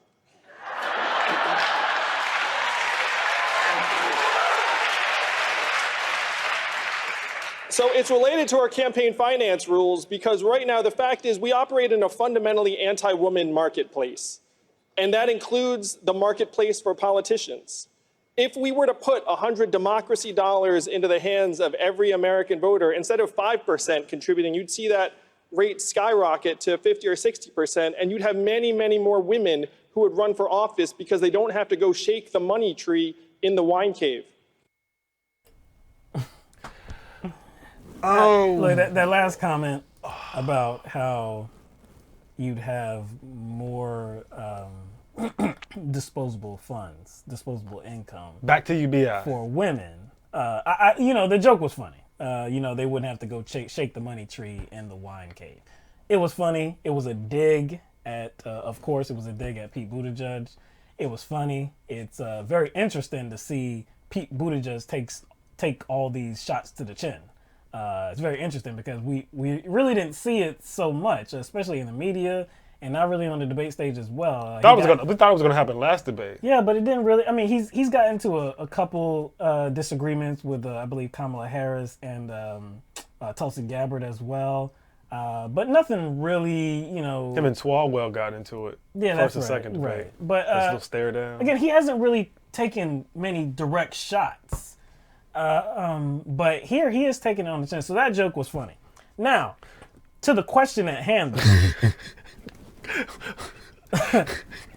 The question was, would you, in your first 100 days, come to a permanent legislative fix for Dreamers? And I believe he did answer it head on and say that, yes, he would. It would be a priority. But then that got lost. Yo, he started off well, and I thought he was about to go into something in depth because, I think where he left off at is when he was talking about really the only thing different about these people is illegal status. I was like, oh, he's about to go in now. Mm-hmm. And then he kind of jumped to the other question we talked about, and that's women in leadership. Yeah. I was like, wait a second. I thought there was a glitch. I was like, well, wait a second. Maybe it glitched or something. Maybe the feed glitched. And I was like, and they just kind of, something messed up. I was like, it just felt like he just. That was an irregular He just, did he not get a chance? I don't think he got a chance to answer the question when it was first posed about women in leadership positions. So maybe he wanted to get that in so he could use that little punchline. Right. It felt like he already, you know what I'm saying? Maybe he already had it set up. And so that question didn't come by him. So I was like, I'm a use it. But of course he went to the UBI. Yeah, the democracy dollars. Democracy dollars. Okay, and the same thing applies here, right? When I was talking about the democracy dollars in regard to representation, he was talking about democracy dollars and representation as far as black people. Same thing applies here because it's not just women who will get these democracy dollars. So men as well. So men will get these democracy dollars. It's not going to change the playing field. It's going to be a wash. It's really not going to change the playing field. All right, let's keep going. Same subject is going to go to Senator Bernie Sanders this time, and he has asked if any agreement will come with a pathway to citizenship. If you have a chance to forge a bipartisan immigration reform plan, would you insist on a path to citizenship for all 12 million or just a segment of that population? No, this is what I would do. Day one, executive order, restore the legal status of 1.8 million young people in the DACA program. Day one, we change border policy so that federal agents will never snatch babies from the arms of their mothers. Day one, we introduce bipartisan legislation, which will in fact be comprehensive, which will result in a path toward citizenship for all of the 11 million who are undocumented. That is what the people of our country want. Trump thinks mistakenly that he is going to win re-election by dividing us up. We are going to win this election by bringing our people together, Black and white and Latino, Native American, Asian American. That's what this campaign is about. That's what America must be about. What do you think?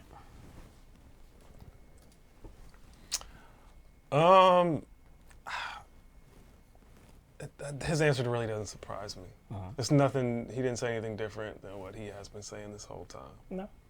I thought it was a strong answer. Of course, we know that he's supportive of a pathway to citizenship. And I think it's good to focus on their humanity and not just on what kind of economic benefit that they can offer. I think people tend to jump to that, which I understand, because the narrative is that, they have nothing to offer and they're lazy and don't do anything for us. I also understand how people like to always jump to that instead of just talking about their humanity. Right. True. Nothing to add. All right. So now we're gonna get to a little bit of foreign policy. No. Before we get to that.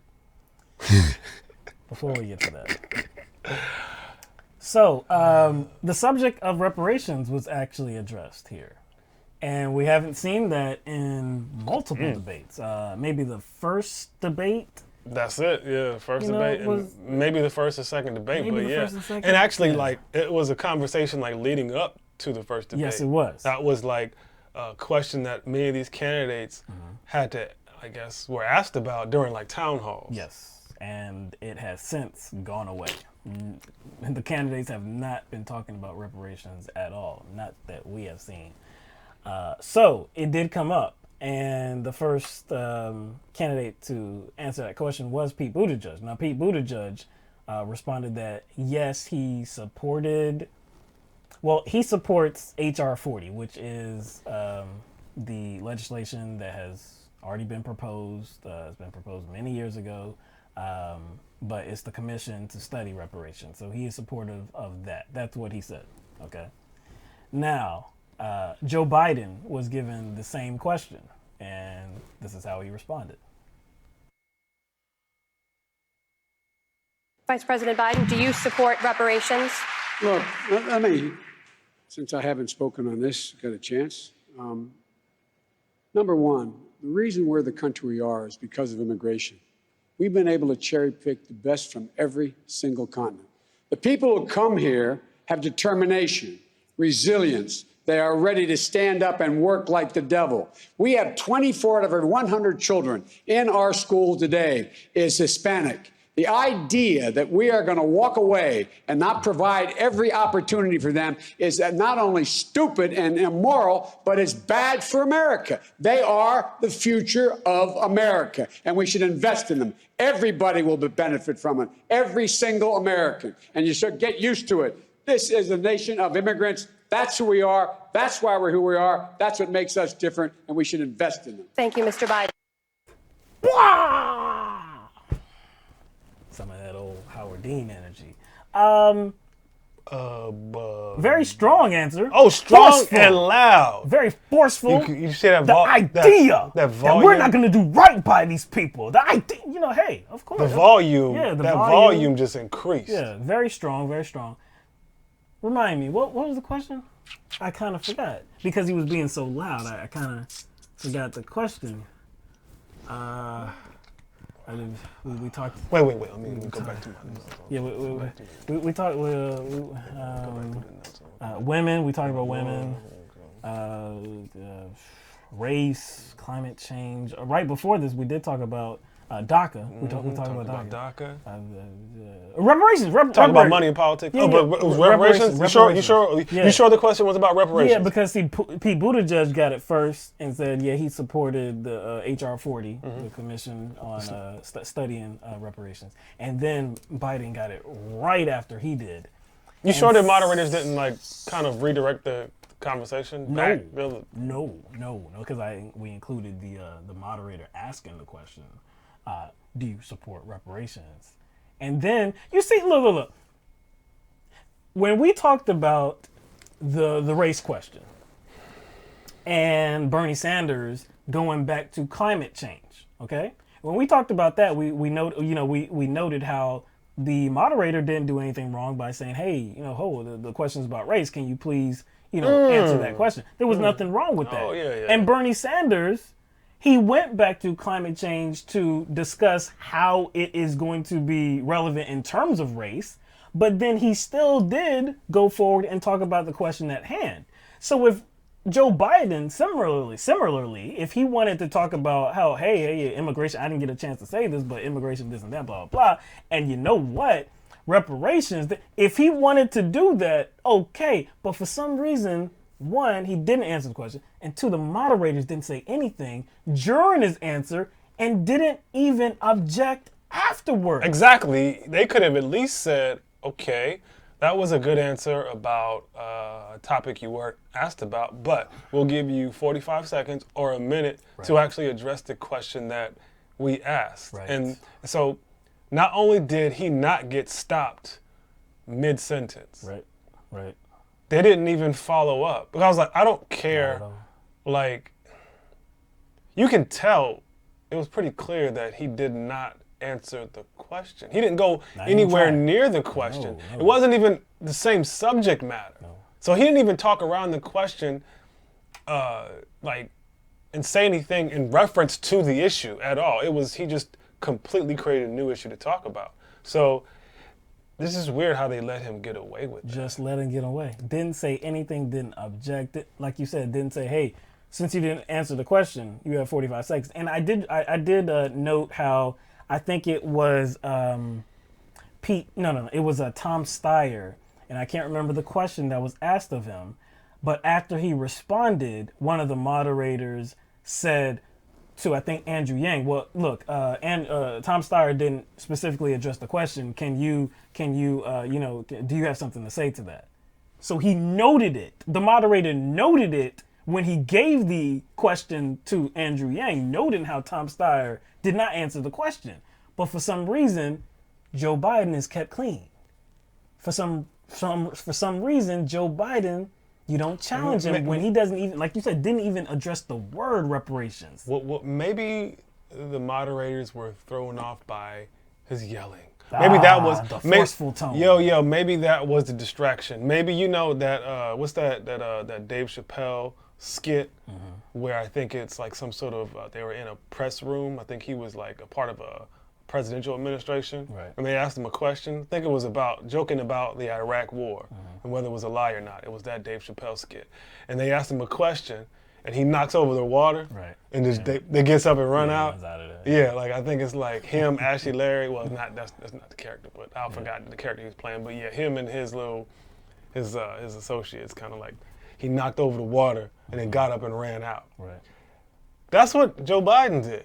But the water in this case was like his loud talking. Yeah. So maybe that, threw them off. That threw everybody off. And they didn't realize that he didn't answer the question because they were impressed, just drawn to his tone. Because all that bass he put in his voice. Oh gosh, man.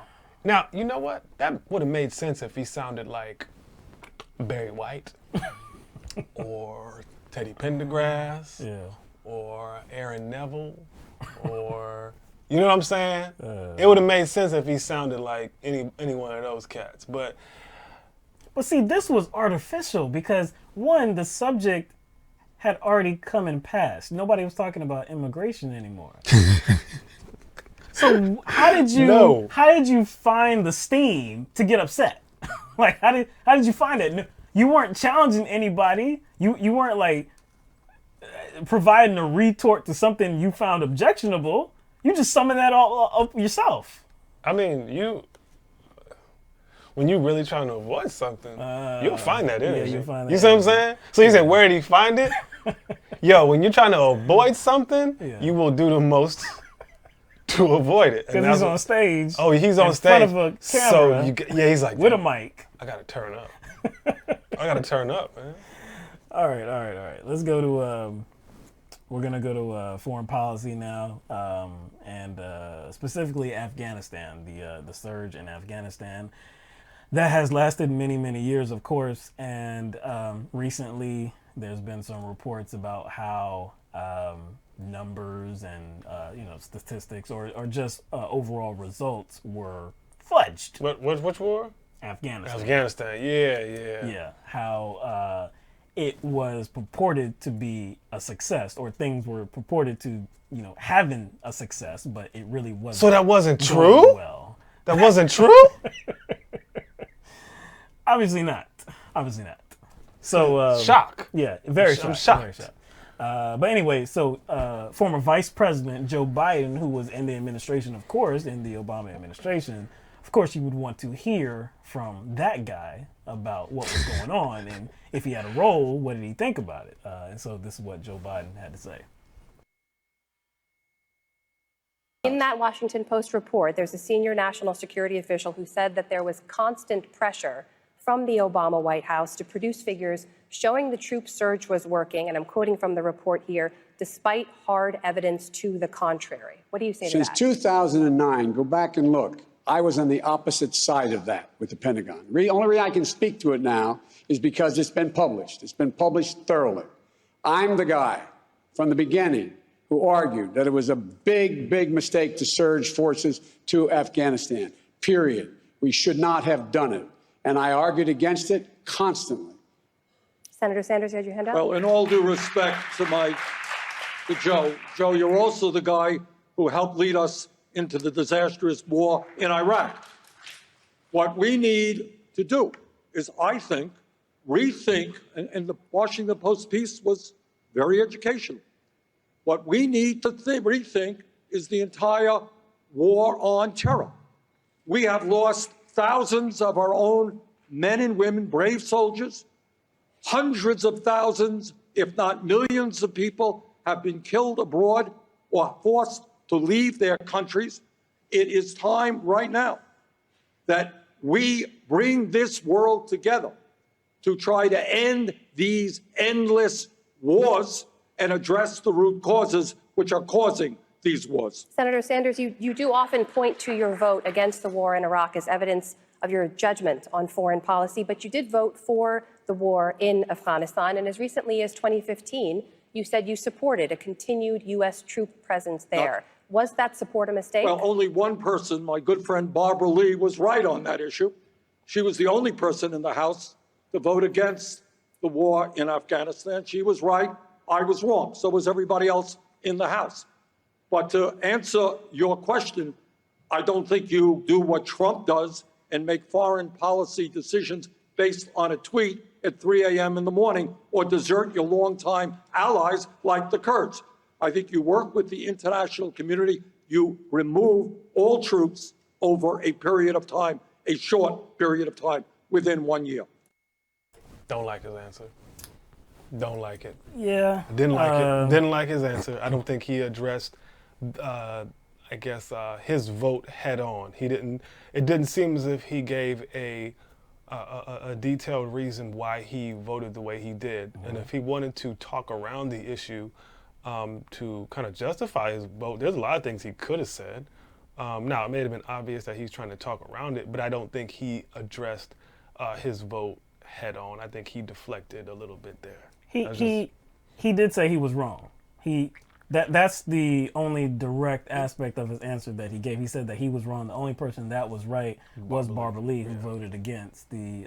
He should have said why he didn't. He should have said why did Barbara Lee. He should have explained, hey, Barbara Lee voted for it, against it for this reason, and I voted for it for another reason. Like, he did say he was wrong, but I wish he would have explained why he ultimately voted for it, seeing as he voted against the Iraq war. So, you know, I think the moderators were looking for like some sort of answer, like what changed your mind? Why were you against the Iraq but for Afghanistan? Right. Like I said, I'm pretty sure there was a answer he could have given. He definitely has an answer because look, we know that the two situations are vastly different. Yeah. Weapons of mass destruction. The Iraq war was complete and utter bullshit, and that was right from the start. Everybody, well, not everybody knew that, but if you were looking at it in a very genuine way, you would know that it was complete and utter bullshit made up of lies. So it stands to reason that he would be against that surge, against that war. So that, of course, that was the right vote. Now, Afghanistan, so it was being reported, and of course, people were led to believe that the people that had committed that act on September 11th, I guess, had fled to Afghanistan, even though they were Saudi, right? So the effort was to actually go get them, get these terrorists, get these perpetrators. So, look, most people agreed, including Bernie Sanders, that, yeah, we have to do something. We have to go, root out this terrorism, go get them.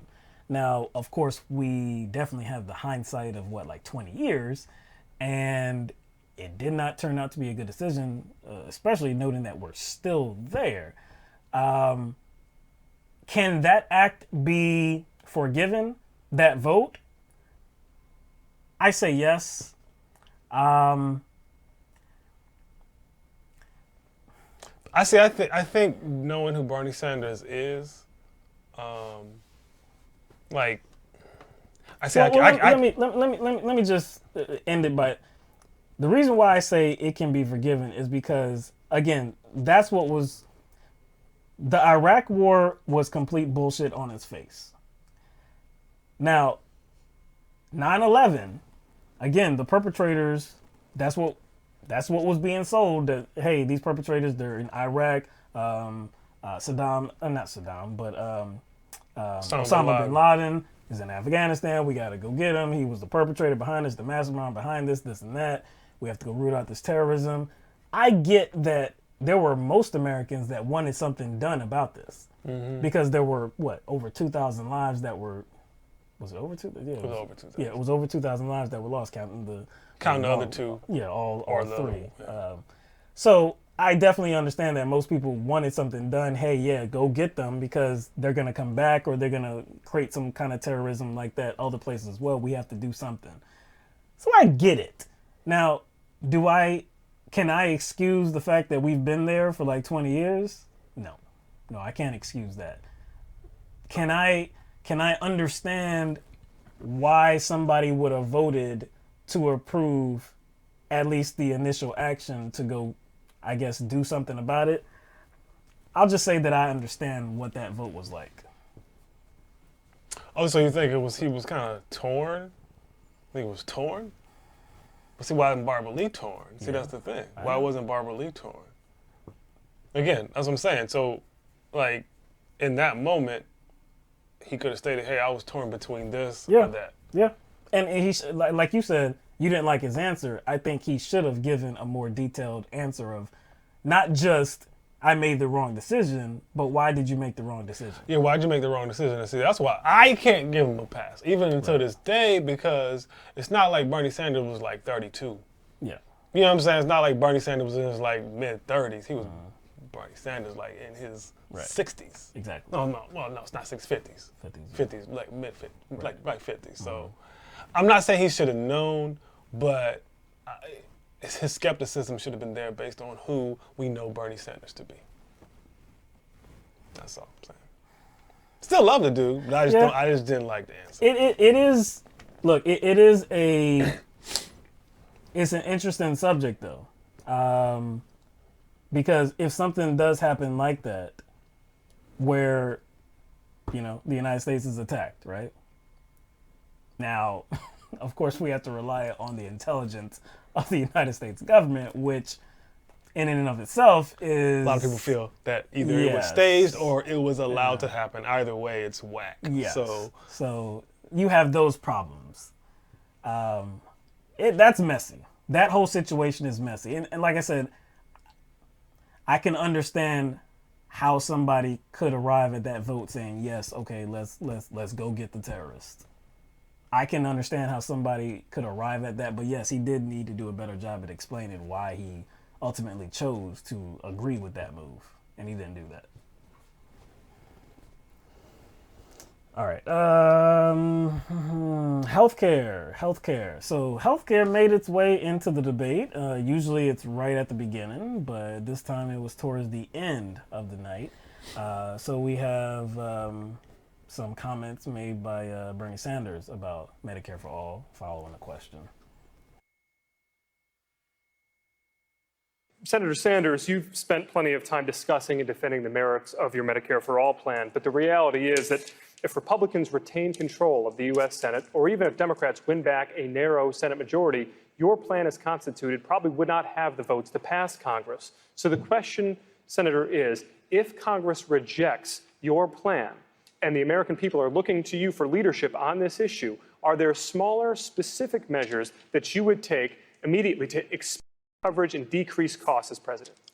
Well, Tim, at a time when we're spending twice as much per capita on health care as any other nation, when 87 million people are uninsured or underinsured, when 30,000 people are dying each year because they don't get to a doctor when they should, and when 500,000 people are going bankrupt because of the dysfunctional and cruel system that we currently have, you know what? I think we will pass a Medicare for All single-payer system, and I will introduce that legislation in my first week in office. Now, to answer your question, I think when we go out to the American people and tell them that right now we have got to take on the greed and corruption of the pharmaceutical industry, for example, which in some cases charges us 10 times more for the same exact drug as is charged in this country. When the American people understand that Medicare for All expands Medicare to cover home health care, dental care, eyeglasses, and hearing aids, and does it at a cost far, far lower than what some of my opponents are talking about, you know what? We're going to have the American people behind us. We will have Congress behind us. Thank you, Senator Sanders.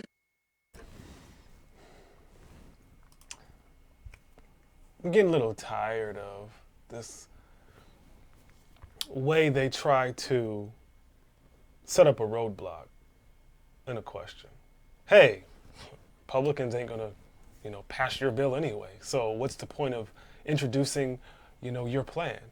That would apply to all the candidates, but they seem to only do that to one candidate. Hey, Republicans have control of the House or Senate or whatever. They're not gonna pass your bill. I'm like, that applies to every single one of those candidates up there. And that's a sorry excuse to not kind of put your best foot forward as far as plans, to not put a comprehensive plan together. Like why would anyone do that? Regardless of who has control of the Senate, your job is to construct comprehensive plans. You don't construct a plan based on the possibility that the other party may not pass it. You don't do that. You put everything in writing, right? Whether it be for now or the future, it's there. You don't do a half-assed plan because, the other party might pass it or people might disagree with it or it's antagonistic, like Pete Buttigieg said earlier in the debate. We didn't show that clip, but that's another story. But go ahead, man. That's why I like what Bernie Sanders said. And really, to summarize that, in other words, he said, bitch ain't no half-stepping. Sorry, we ain't half-stepping. Ain't no half measures. I know the question was framed in that way. Hey, if it doesn't happen, are you willing to water it down? Are you willing to do something? Because, hey, it seems like it's going to be really difficult to get past the Senate, get past the House even. So, are you willing to water it down? He's like, nah, man, hold on. No, I know what is going to work. I know what we actually need, and that is a single-payer program. We need Medicare for all. It's what all the developed countries around the world have, and they have not ousted it. It works. It will save us money. It will lead to better outcomes. It will lead to everybody being afforded health care in this country. So no, sorry, no half measures as much as you want them. Sorry, ain't gonna get them. Sorry. No, they were trying to get him to stand down, exactly. And he wouldn't do that. They were trying dude, he's invested. Exactly. He's invested. You're not gonna give him the walking back. He's man. in it for the long haul. So right. why even go? Well, hey, other candidates have walked it back. So, Andrew Yang walked it back. Mm-hmm. Elizabeth Warren walked it back. Yup. Kamala Harris walked it back. Yup. Tulsi Gabbard walked it back. Buttigieg walked it back. Yeah. O'Rourke. True. They all walked it back. Cory Booker. Oh, true that, because he was on the stage That's with Bernie right. Sanders. Gillibrand. I mean, these people, well, Gillibrand's not in the race anymore, but still. But still, she counts. Yes. All of these individuals were so energetic with their support. Especially Co-signed. Cory Booker. Cory Booker, like he was on cocaine on that stage. Straight up. Oh, boy. All right. So now we're going to have an exchange on healthcare, and this is going to be with Joe Biden and Bernie Sanders. I introduced a plan to build on Obamacare. Remind everybody, 20 million people got insurance, didn't have it before. All people with pre-existing conditions are able to be covered. I could go on. We didn't get all that we wanted. But now that it's been exposed, that taking it away has such dire consequences, I've added to the Obamacare plan the Biden initiative, which is a public option, Medicare if you want to have Medicare, for reducing significantly the price of drugs, deductibles, et cetera, by underwriting the plan to a tune of about $750 billion, and making sure that we're able to cover everyone who is, in fact, able to be covered. Hey, put your hand down for a second, Bernie, okay? Just waving to you, Joe. I know. Saying hello. I know. So look, it covers everybody, it's realistic, and most importantly, it lets you choose what you want.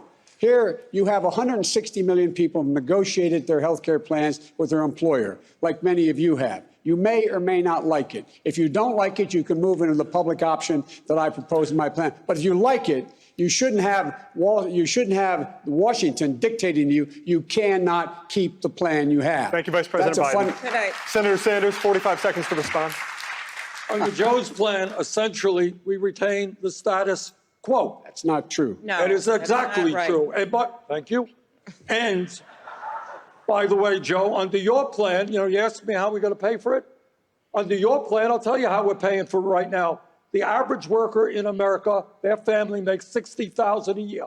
That family is now paying $12,000 a year for health care, 20% of their income. Under Medicare for All, that family will be paying $1,200 a year because we're eliminating the profiteering of the drug companies and the insurance companies and ending this Byzantine and complex administration of thousands of separate health care plans.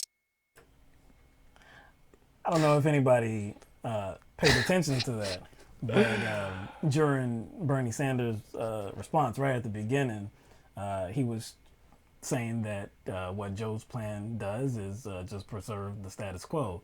And Joe, of course, said, no, that's not so. But also off screen, Senator Amy Klobuchar was saying that, no, that wasn't true as well.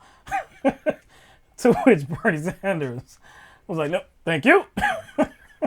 That was so like, hey, this is my time right now. Keep quiet. That was his way of saying,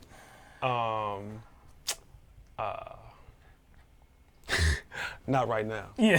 That was this that, ain't your time. Right? Yeah, that was his way of saying like, I got the mic. Yeah, like let me burn. All right. Like, hey. All right. I see what you're saying, but frankly, I don't give a damn. I'm talking, but he didn't say that exactly. Right. But he's right that what they're offering does preserve the status quo, because what you will preserve is a model that is based on profits. You will preserve a system in which it is profits over people. And when you have that in the healthcare industry, you're not going to have good outcomes, because the almighty dollar is always going to be put ahead of people's lives. Yeah, how do you commodify something like that? How do you commodify something like sickness? That's essentially what's going on here. Sickness or injuries. Right. Like, you're commodifying that. You are making the determination of what to give people, like, and what to provide people. Healthcare, like vital healthcare, something vital to everyone's life. Right. Like, I don't see how a system like that is sustainable. And like, we keep hearing the word choice, constantly they keep throwing that out. Yes. But when and he mentioned, people negotiating plans with their employer. I was like, now, last time I checked, when an employer links up with a healthcare provider, right, those healthcare providers offer plans. Yes. As is. You have a choice of what plan to get. That's about it. Yes, you have a choice of what plan to get, but the details and the terms and the conditions of that plan is not your choice. No. You have to agree to those terms or not get the plan. So this idea that you have a choice. First of all, you don't have a choice of what insurance provider your job offers you. Are employees at the table negotiating? Because again, you said that negotiate. He used the word negotiate. Regular ass employees are not negotiating plans. All they're doing, like you said, is saying, okay, well, what fits into my budget? Even if based on these options, I can't change these options. Okay, I pick this one. Or nothing at all. And they're picking something based on their income, based on their budget, not what they actually need. Yes. Whether you're talking about, going straight to to an insurance company or going to the exchanges, doesn't matter. You're picking out something that they've already provided for you, and you are picking out a plan that fits your budget. And I don't like the whole notion that Biden kind of interjected here when he said something about we don't need Washington dictating the plans. I was like, insurance companies already dictate the plans. Exactly. That's why they're presenting this false choice or this false idea of choice. You don't, regular people, no, you're not, all you're given, the choice that you're given is the plan to take or not take. You cannot modify this plan. You can't modify. You can't. So if you go to, you laughing, because you're like, this. Like, I like to see you try. Like, did you hack the website? Exactly. Did you take that out? Did you take that out? Put something else in? Adjust the dollars. Yeah, I've never seen that. No. You choose between like what they have, like like bronze, gold, whatever it is, silver, all that. You choose that plan. That's what you choose. That's your choice. But like you said, it all surrounds your budget. So it may not be what is actually best for you and your family. It's just best for your wallet. It's best for you to get by. But if you actually need something more, but you can't pay for it. And most likely you're still going to be paying out of pocket. Right. So it's like, okay. So what they're trying to set up is that, hey, we're offering you a choice here, even though you don't have a choice. But hey, we're offering you a choice. Bernie Sanders over there, he's not giving you a choice. How could you be with him? He's not giving you a choice. He's just giving you health care. Hold on, what? What you said? What you said? What? So Bernie Sanders is giving us all health care. We're going to get, all of us are going to get health care. You over here are saying we're still going to be living in the world where we may not be getting what we need. But we have a choice. Oh, okay. We may be able to choose between one or two different. I like that better than getting what I need. We have a choice of what premiums we want to pay. Yeah. I love that choice. Yeah. Coming out of pocket instead of not coming out of pocket. Oh, yeah. Because I got the choice to do it. How dare he take the choice of coming out of pocket away? How dare he? I want that choice. Why don't I have the choice to spend all my money and to go broke and to go bankrupt paying healthcare bills? Why don't I have that choice? See, these are demagogues. See, we talk a lot about Republican demagogues, but we have demagogues on the Democratic side as well. They're just more articulate. Yep. And they're more kind of cordial with their demagoguery. It's like a very calm. Right. It's argument-based demagoguery. Completely argument-based. The notion that they're trying to sell is completely ridiculous. It falls flat on its face if you have any type of reasoning skills. So to finish this out, we have a clip from Senator Amy Klobuchar, who is saying that the fight that Senator Bernie Sanders and former Vice President Joe Biden is having is not a real fight. It's not a fight that they're even having between themselves. It's some other people. This fight that you guys are having isn't real. Your fight, Bernie, is not with me or with Vice President Biden. It is with all those bunch of those new House members, not everyone by any means, that got elected in that last election in the Democratic Party. It is with the new governor, Democratic governor of Kentucky, that wants to build on Obamacare. And the way I look at it, if you want to if you want to cross a river over some troubled waters, you build a bridge. You don't blow one up. And I think that we should build on the Affordable Care Act. Thank you, Senator Klobuchar. Senator Warren, we would like to bring you in. She took my name in vain. Oh. She hurt my feelings. I am that, crushed. Can I respond? Never. My fight, Amy, 45 seconds, Senator. All right. My fight, Amy, is not with the governor of Kentucky. My fight and all of our fights must be with the greed and corruption of the pharmaceutical industry, with the greed and corruption of the insurance industry. These guys last year made $100 billion in profit, and tens of millions of Americans cannot afford to go to a doctor tonight. The day has got to come, and Joe is not talking about it, Amy is not talking about it.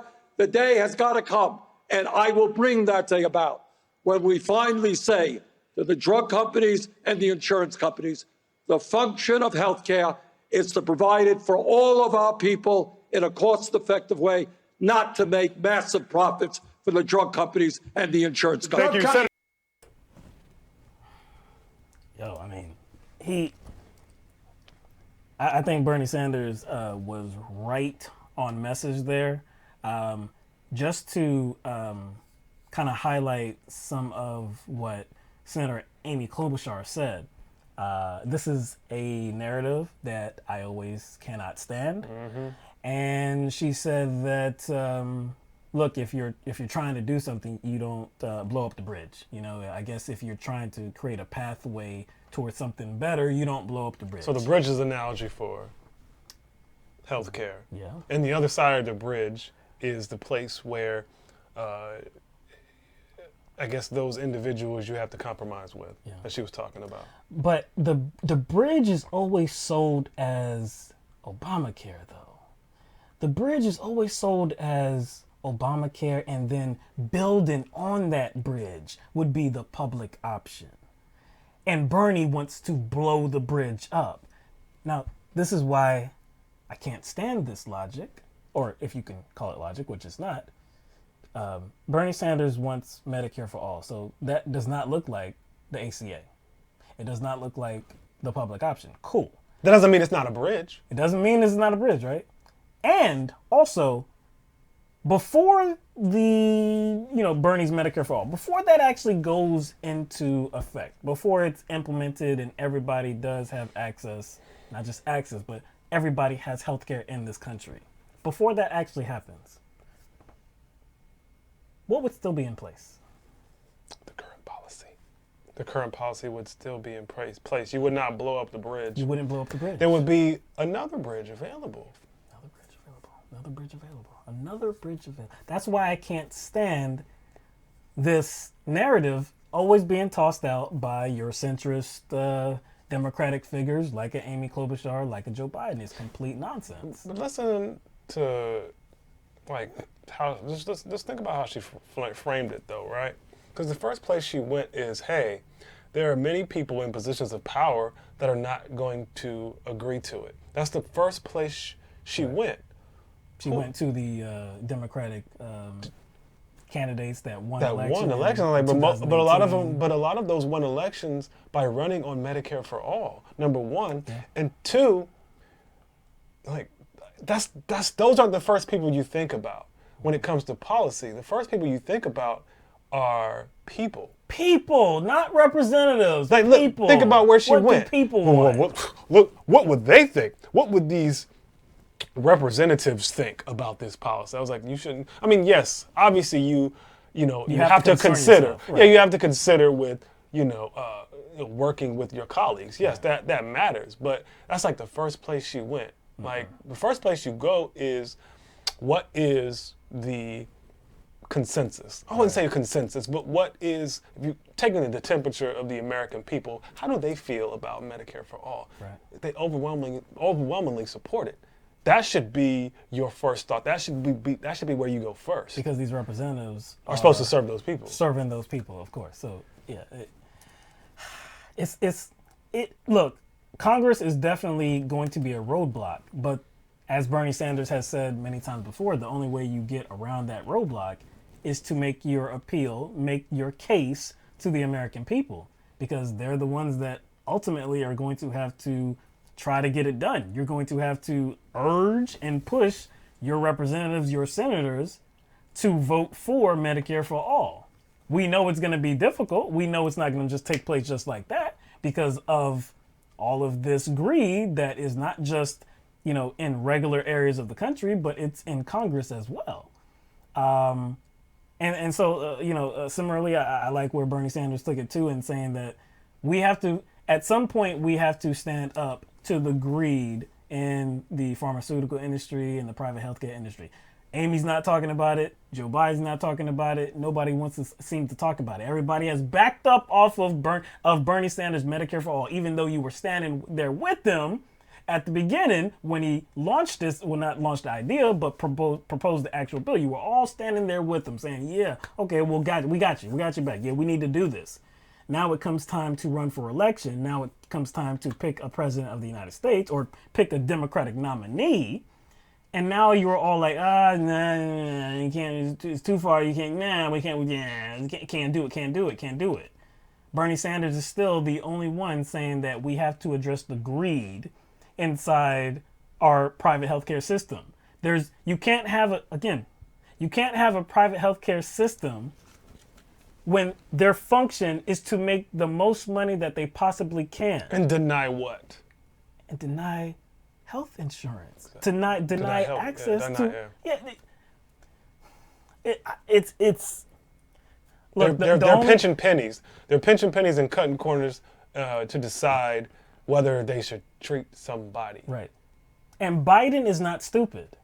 Amy Klobuchar is not stupid. Of course, you know that they understand this simple premise. They understand that, yes, the function of these companies is to make money.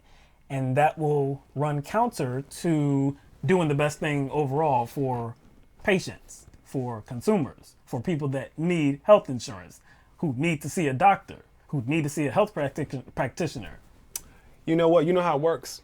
The place I used to work for used to do it that way too. And the sad thing about it was the employees and the managers didn't know it.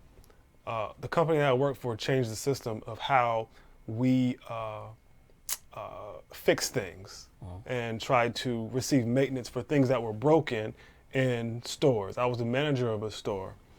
And now again, I didn't know this at the time. The company changed the policy without us knowing. And I found out by accident. This is exactly how insurance works.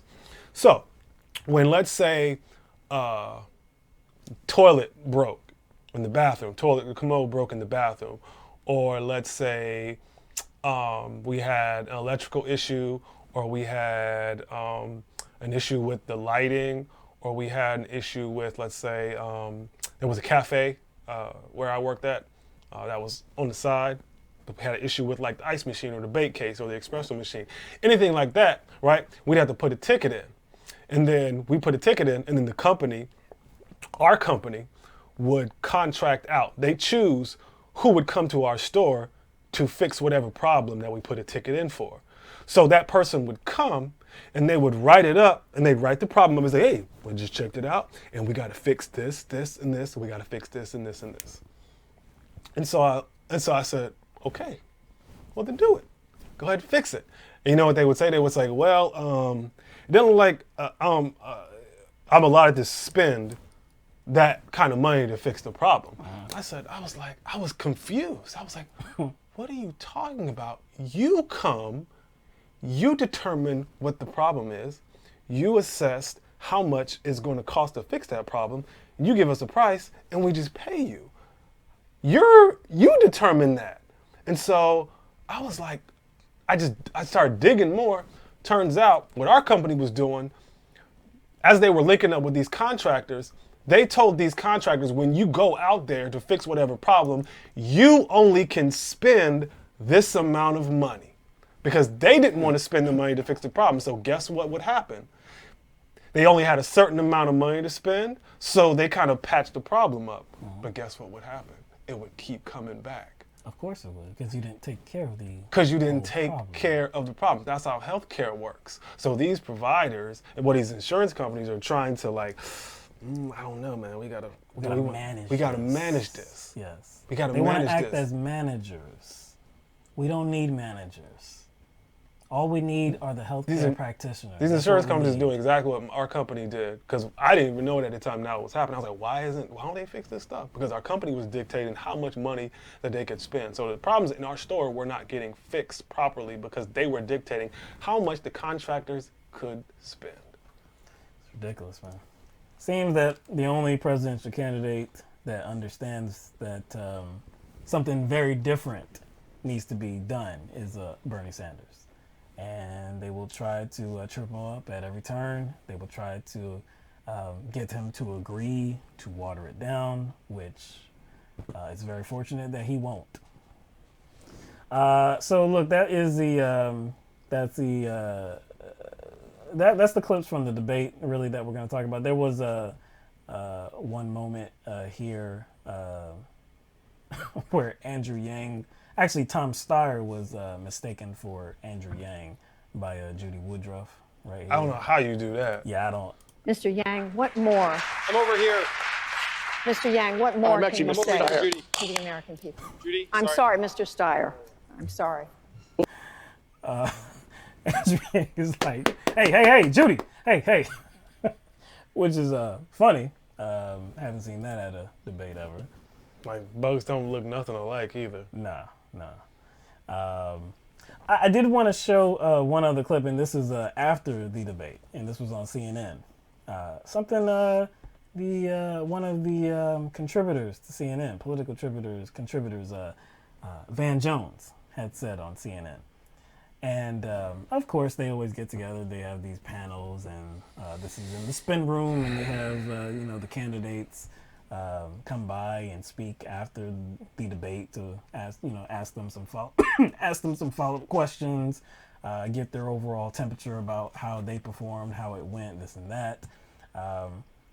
In this clip that we're going to show you, the subject really is about Bernie Sanders and Elizabeth Warren, and it starts out with saying that I think David Axelrod was saying that the belief was that Elizabeth Warren was really going to take off, in which at one point it looked as though that was going to happen, but she has since fallen. So then that prompted Van Jones to say this about Bernie Sanders. It's the worst possible situation for the left wing of this party.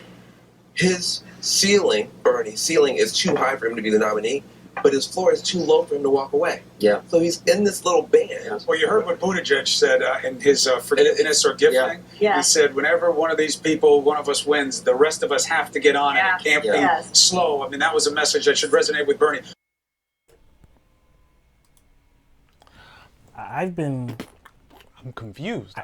That made absolutely no sense at all to me. Like, his ceiling is too high to be the nominee. Do you know what a high ceiling means? Too high. Like, when you say become the nominee. When you're saying someone has a high ceiling, that means they have more potential. Yes. That means odds are good. Odds are good. They can rise. He hasn't reached his ceiling. But then he make this make sense, man. Make it make sense for me.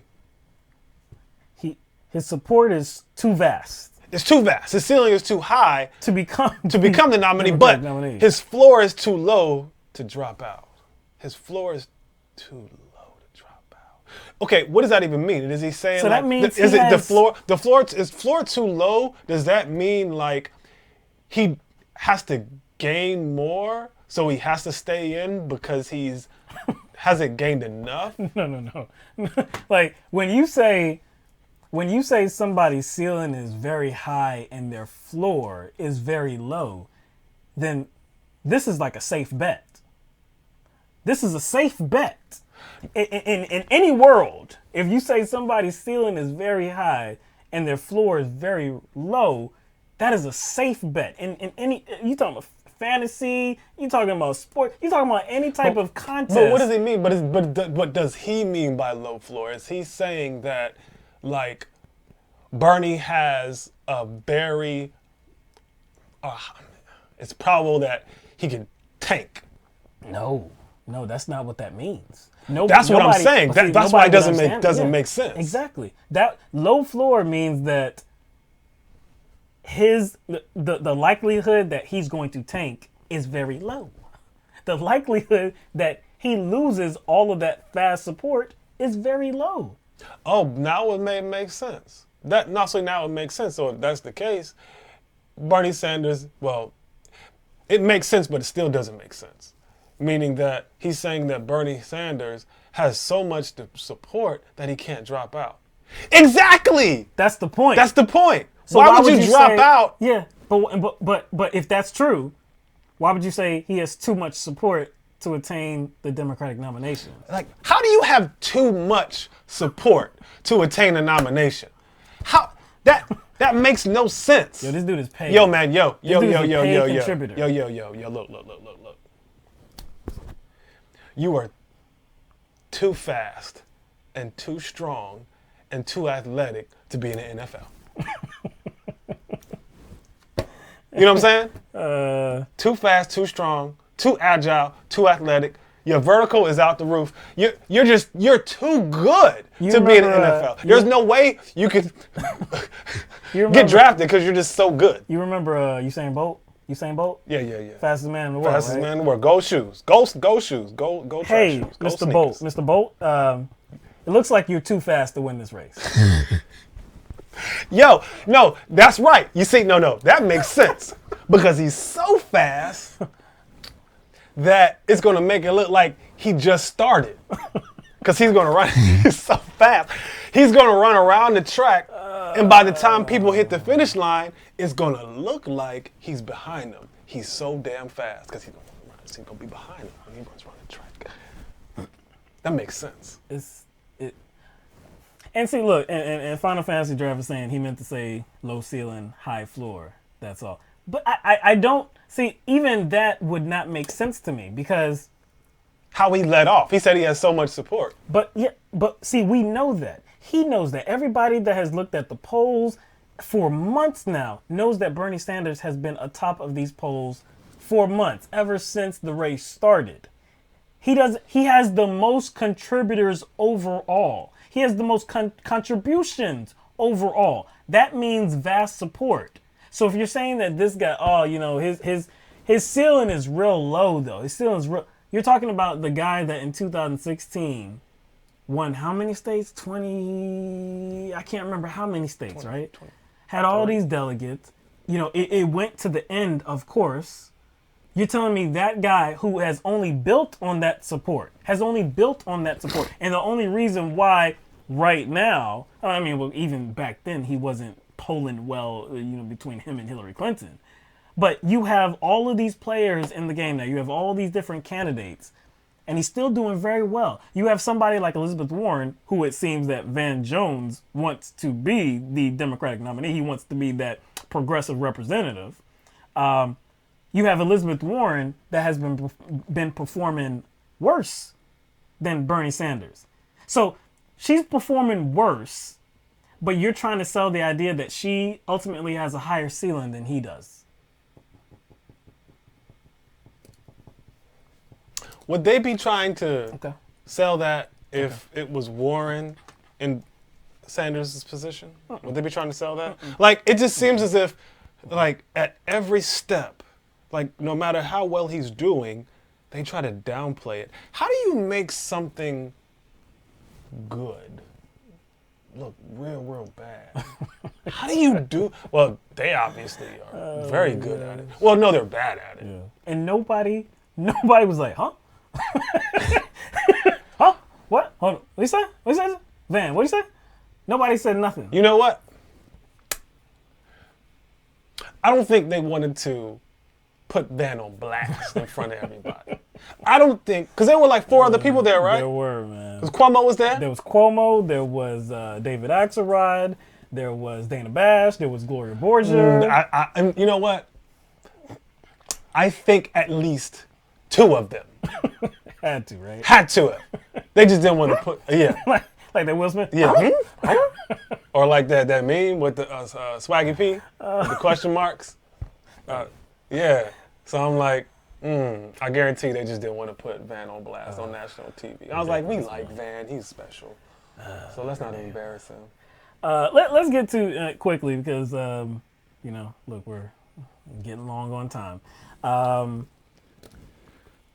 Overall feelings about the debate. Bernie Sanders, I believe, talked the most during the debate. I think this was the first time that he had the top position. And look, it really, just given the clips that we showed you, he was given a lot of questions. And so again, I believe this was the first that he led off the talking time. I believe that the debate was good specifically for Andrew Yang and Tom Steyer, because these are two of the individuals that always have the lowest talking times. So they were able to get more talking time. They were able to try to reveal to the people that were watching more about themselves, more about their candidacy. There's less candidates on stage. Yes, there was only 7. I think ultimately, though, they both had uneven performances. Though there were good moments for Tom Steyer. There were some which I didn't like, when him talking about how to beat Trump, and you beat Trump on the economy. On the economy, you expose him to be a fraud. I ran a business. Yeah. I know all about the economy, so I can challenge him. I didn't like that. Andrew Yang, definitely some things he said that were good, but then going back to the democracy dollars all the time and talking about how everybody is obsessed with impeachment. I'm like, how many times has impeachment happened? Exactly, 3 damn times in U.S. history. Of course people are going to be 3 damn times in U.S. history. Of course people are interested in this. But it doesn't mean that everybody's like, oh, nothing else matters. Nobody's saying that. So like I said, I think they had uneven performances. Pete Buttigieg took a few on the chin. Yeah. Took a few on the chin. I'm not going to, I don't really feel like ranking everybody. Nah. I'll just put Bernie at the top and Buttigieg at the bottom. Because he took it on the chin so many times. It's that simple. And again, like, he was that same, like, smarmy, sniveling idiot or smarmy, sniveling rat that he always is. And he does these little things by, like, he kind of has these little talking points where he doesn't truly break down the problems he has with more progressive policies. He just kind of demonizes them by saying, like, they're a threat to freedom. Yeah. They're a threat to democracy, like the ad he put out about Warren's plan and Bernie's plan. They're a threat to democracy. This debate, what he did was he kind of, like, passive aggressively poked at, like, these plans that Bernie Sanders proposes by saying things like, we can't judge how boldness of a plan based on how much you raise the taxes. And I was like, yeah, that is. I was like, excuse me. That is what he said. That is what he said. I was like, it just seems it's just like he's trying to find some talking point that deals with the insecurity that he has, that he's not proposing progressive plans. So he has to say little snide things to throw dirt on everybody else's plan. Something else that rubbed me the wrong way is when he mentioned, I think, farmers and auto workers, saying that whatever progressive plans are antagonizing those type of people. And I was like, that sounds like a very intellectual way of issuing a Republican talking point. Yeah. Because you have, progressive pushing the Green New Deal, transitioning away from fossil fuels, talking about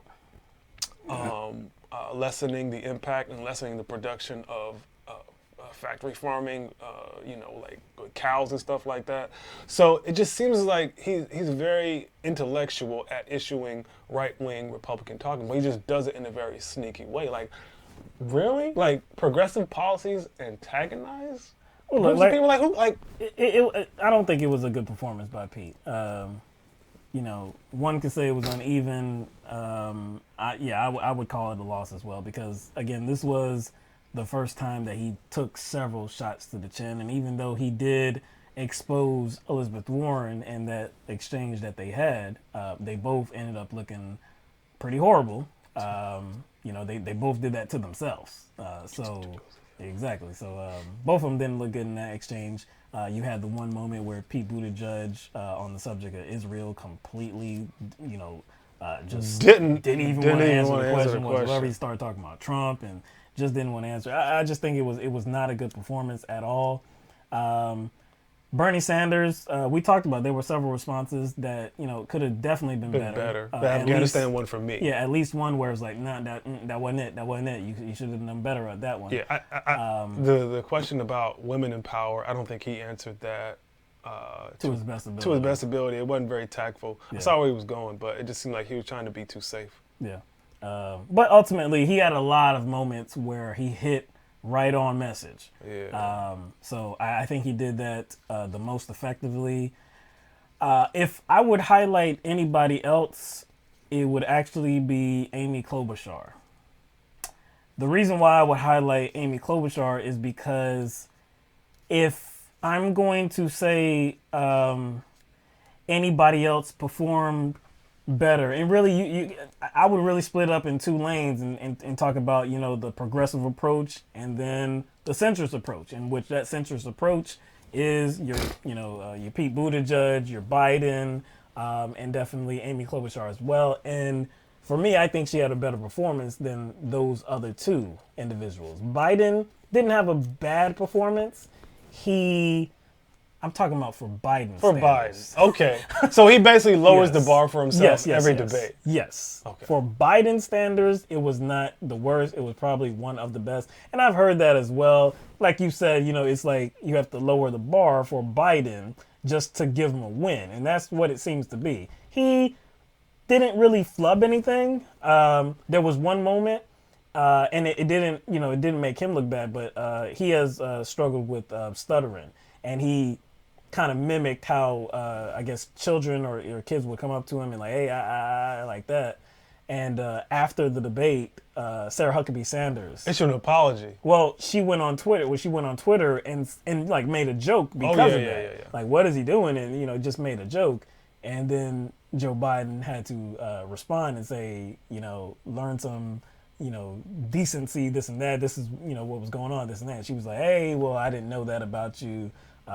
You know, I apologize, this and that, whatever. Anyways, Biden's overall performance, again, if you're by my standards, it was overall bad, but based on what Biden has shown. By Biden's standards, it wasn't a bad performance for his standards. I don't believe he's going to. I can't say that he's not going to lose support because, again, we have 7 contenders right now, and this did give Amy Klobuchar some more time. And I just think she's a better centrist than he is. If you're just looking at it objectively. Optically. I think she's a better centrist than he is. She can, I guess, deliver the message better than he can. Well, even, you know, Chris Cuomo tried to, like, throw Joe Biden a bone. And he said something like, in the post-election commentary, he was like, hey, Joe, he was alert the whole time and aware of what was going on around him. Right. Yeah, I was like, damn. Wow. That's a bar so low you don't have to do anything. You can just walk right over there. Matter of fact, you don't have to say anything. You just stand there. Exactly. That's wow. But to me, he's right. To me, he's right above Buttigieg. Biden's right above Buttigieg. I could get that. Again, like I said, for me, and this is not to say, and Lisa's, I get a timeout because I mentioned Klobuchar. See, look, she's not appealing to me, but I'm talking about for the voter that wants to hear that message, for the voter that it resonates, that type of campaign, that type of platform. If that resonates with you, I think Klobuchar did the best job at promoting that message. Not Buttigieg, not Biden. And like I said, she had more time to talk rather than, compared to any other time. So that's why I would mention her. I don't think, again, the things that she said, especially about healthcare, of course I don't agree with. I think it was completely ridiculous, her saying that the fight's not really between you two, the fight's with these representatives. And, these new representatives that got elected and the new governor in Kentucky, you have to convince them. And you pointed out, no, you have to convince people. And people are already sold on the idea of single payer. So get your facts straight. So, like I said, it's just. As far as Klobuchar, I think that, I wouldn't say I already knew this, but kind of I got a deeper glimpse into her worldview when it comes to inclusiveness and what that actually means to her and how limiting it is. When I guess the moderators asked a question about, representation and inclusivity, right? She said something like, in order for this country to develop, everyone has to be a part of this economy. And I was just like, that says a lot, right? She says a part of this economy. And I was like, I think the conversation of representation and inclusivity goes beyond people being part of the economy. You know, if I'm talking about a vision and my vision of how the world should look as far as representation, it's not people being like, just being able to have access to goods, being included in the economy as a worker, but kind of being included in, I guess, not just leadership, but having control of capital, like having an equal part in leadership, having equal part in seeing how the country runs, seeing how these major institutions run, not just being a part of it. You know what I'm saying? And it just seems as if this kind of perspective usually emerges when you're talking to white liberals who like it when marginalized folks or non-whites are kind of working alongside them, but still not having the same status as them, right? Still not having the same amount of control. And I think that's the biggest problem. A lot of these white liberals are willing to allow, you know, non-whites some sort of access to the power, but not give them the actual power. You know what I'm saying? I think that's the biggest obstacle as far as if you're talking about representation, if you're talking about inclusivity. Look at the faces of the major institutions and who is at the top of them. Not necessarily who works there or who's included in them, like who is controlling the policy, who is controlling the agenda. So I don't know. That little answer she gave kind of gave me a little peek into how people like her think about inclusivity and representation. All right, so that's the analysis for the sixth Democratic presidential debate. You know, went pretty in depth, I believe. It took a while, like it always does. And we'll see what effect it has. Maybe it has no effect. Maybe it has some. This actually will be a test because it was watered, you know, or whittled down to 7 instead of the 10. So we'll see if that has any impact. If you know, the players that are still technically in the race, like a Cory Booker and Tulsi Gabbard, you know, if their numbers fall because they were not on the stage. So Tulsi Gabbard wasn't present at this debate? She wasn't present. She wasn't present? She wasn't present. Was not present. But we'll see. We'll see, you know, in the coming weeks ahead. I think before the first caucus, or, you know, the first test next year in early February, I believe there is one more debate in Iowa before that. So we have one more debate, I believe, before the first contest. So this is obviously the last debate of the year, and like I said, that's our analysis. Just to go into just a little bit of impeachment drama. Again, we noted at the beginning of the show on Wednesday, the House did vote to approve the 2 articles of impeachment: abuse of power and obstruction of Congress. Largely on party lines. The first article, abuse of power, was 2 Democrats voted no on that one. One was Van Drew from New Jersey, and then the other one was Peterson. And they both voted no on that. And then on the second article of impeachment, there were 3 Democrats, I believe, that voted no. Now, there was one, and before I say that, Van Drew has since become a Republican now. And we talked about that being a possibility. Van Drew, that was in the works, I guess. You know, he was being courted by the Republican Party and President Trump, and he ultimately did switch to the Republican Party. He was in the White House, looked like in the Oval Office with Trump, pledging his undying support I believe that's his quote. I know the undying is a word, but I think undying loyalty or undying support. He said something like that. So he's a always Trumper. Whew. Absolute Trumper. This is somebody that is reported behind closed doors was completely against President Trump. But now I guess he's made the mental calculation that he thinks Trump is going to win re-election, I guess. I don't know. And it was a red district, I believe, that he won in. So best chance for re-election, he thinks. Even This though is definitely Trump has not helped others get elected. Exactly. Like if you kind of see the pattern, right? You would kind of look at that pattern and say, wait a second. It doesn't look like, Trump is helping any of these candidates out. So why would I think he would help me out? I won as a Democrat, but I'm going to switch now. It doesn't. Okay. All right. Do you, boo. Do you. But anyway,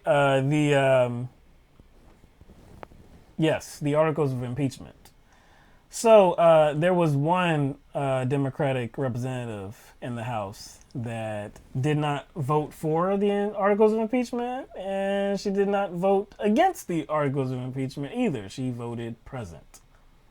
Present. That ultimately means you're not taking a position either way.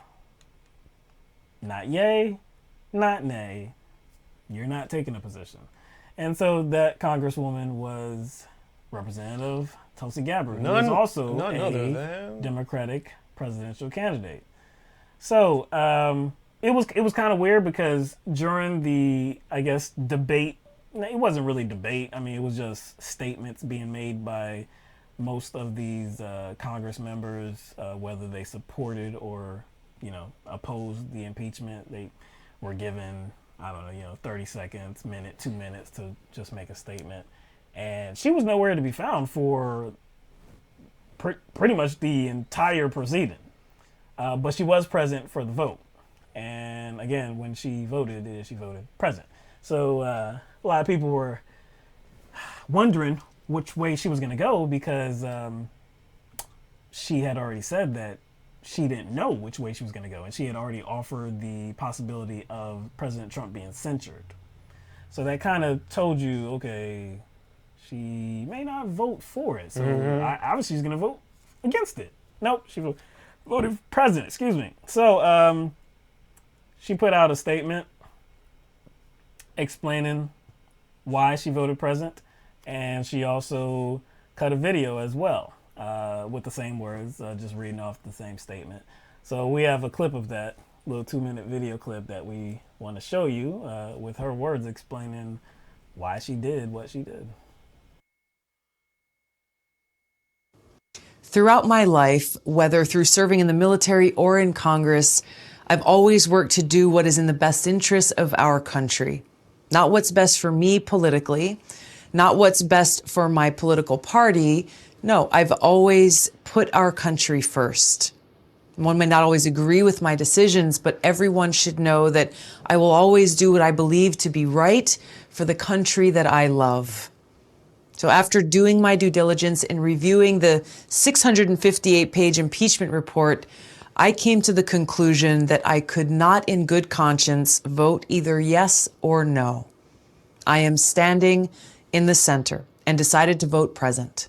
I could not in good conscience vote against impeachment because I believe President Trump is guilty of wrongdoing. I also could not in good conscience vote for impeachment because removal of a sitting president must not be the culmination of a partisan process fueled by tribal animosities that have so gravely divided our country. On the one side, the president's defenders are insisting that he has done nothing wrong. They agree with this absurd proclamation that his conduct was, quote unquote, perfect. They've abdicated their responsibility to exercise legitimate oversight and are instead blindly doing the bidding of their party's leader. On the other side, the president's opponents insist that if we do not impeach, our country will collapse into dictatorship. All but explicitly, they accuse him of treason. This extreme rhetoric was never conducive to an impartial fact-finding process. Donald Trump has violated the public trust. Congress must be unequivocal in denouncing the president's misconduct and stand up for the American people and our democracy. To this end, I've introduced a censure resolution that will send a strong message to this president and future presidents that their abuses of power will not go unchecked. Tulsi Gabbard, everybody. That is Tulsi Gabbard explaining why she, to quote her, standing in the center. So, there, I mean, of course, there's a few things we want to say about this. Quite a few. Quite a few. I mean, just take a look at her words. Because, look.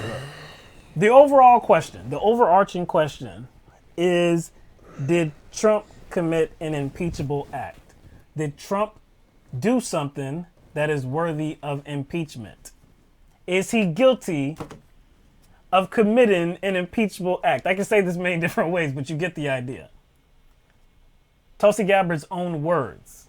I believe Trump is guilty of wrongdoing.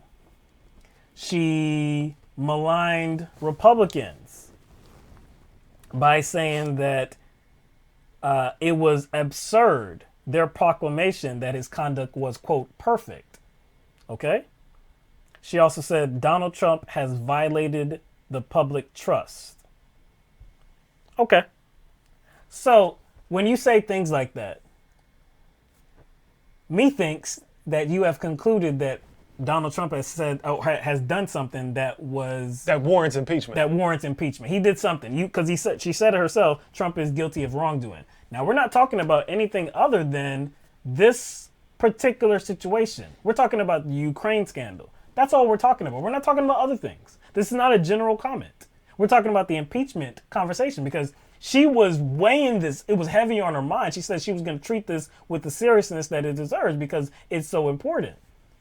So considering all of this has been going on for these few months, Ukraine, she said, I believe Trump is guilty of wrongdoing. So if you believe Trump is guilty of wrongdoing, that suggests that he has committed an impeachable act. And if you believe that he's committed an impeachable act, then you would vote, yes, he has violated the public trust. Yes, he has abused his office. Yes, he has abused his power. And that was the first article of impeachment. She didn't do that, though. She didn't do that because she said that, and this is the other side of her argument, saying the impeachment process must not be the culmination of a partisan process. She said if the Democrats proposed the idea, if we did not impeach, we will collapse into dictatorship. Now these are words. These are definitely words. These are straw man words. It seems like she went out of her way to create a straw man so she could vote or not vote the way she did. Now, again, we've been following this the whole time.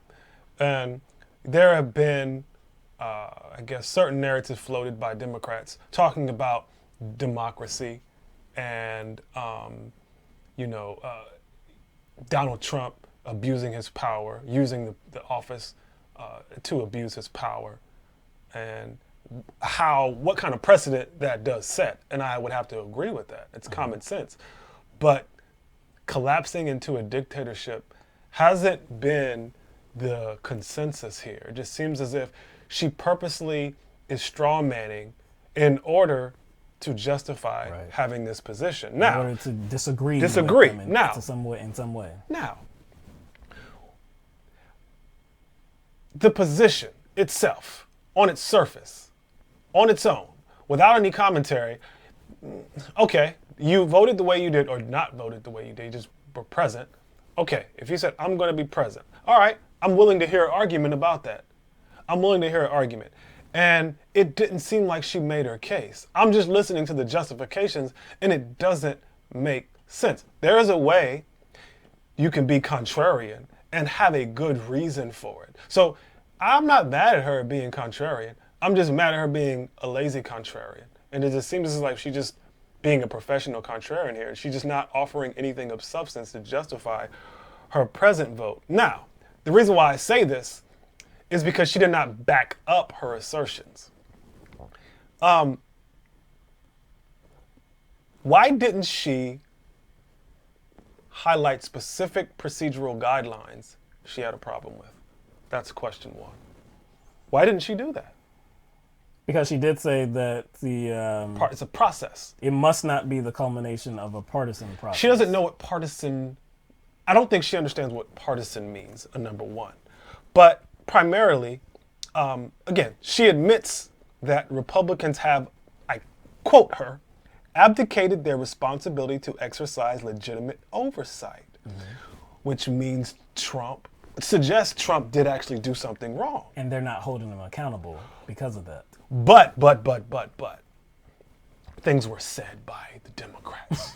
Things were said. Things were said. Words were said. She said rhetoric. So rhetoric, just rhetoric on the other side, coming from Democrats, has caused her to just say, it really doesn't matter. Facts and evidence don't matter because some things were said on the other side. Now, does that make sense? Aren't things always being said? Yes. Right? In right? defense. In defense or in to support the idea.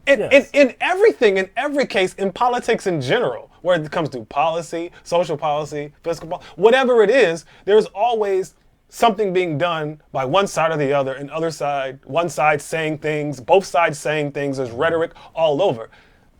But you still make a decision, right? Like, you can do this for everything. This wouldn't apply to just this situation in impeachment. It would have to apply to every single political issue. If I say, well, you know what? That side was saying some things and that side was saying some things. So I'm not going to make a political decision. I'm not going to do my job. Again, it's not about her abstaining from, voting a certain way. It's about how absurd her rationale is. But she did abstain from doing her job by voting present. And by her saying that impeachment must not be the culmination of a partisan process, I really want people to consider where the Republican Party is in 2019. I really want people to really think about where they are.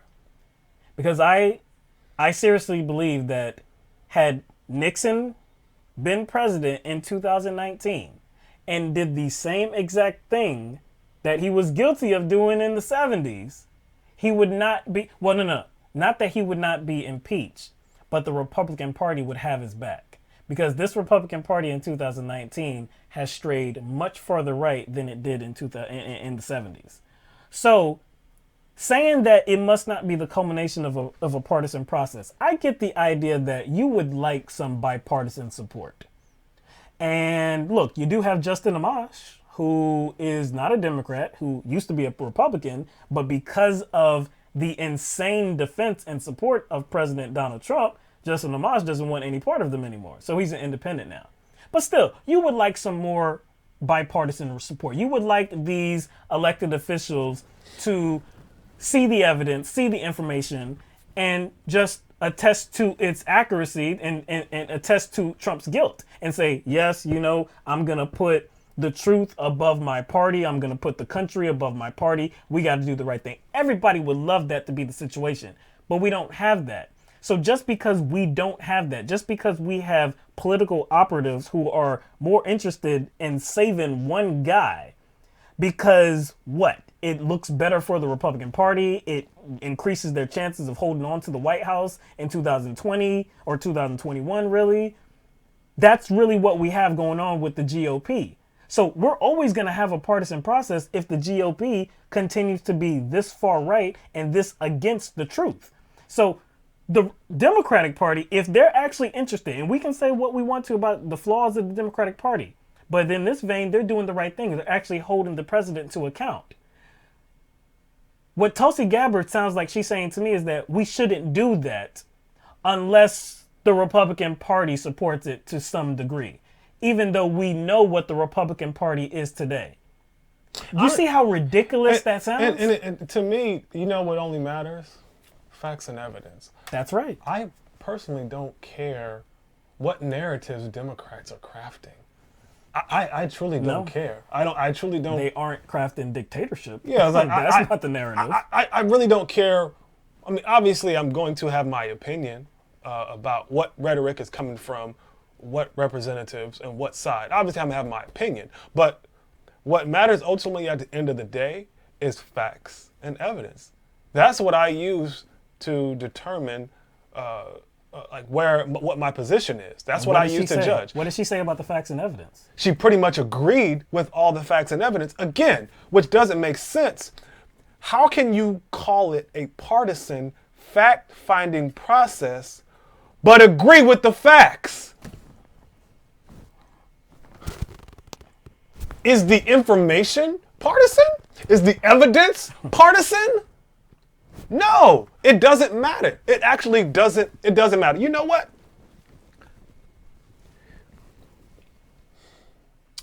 If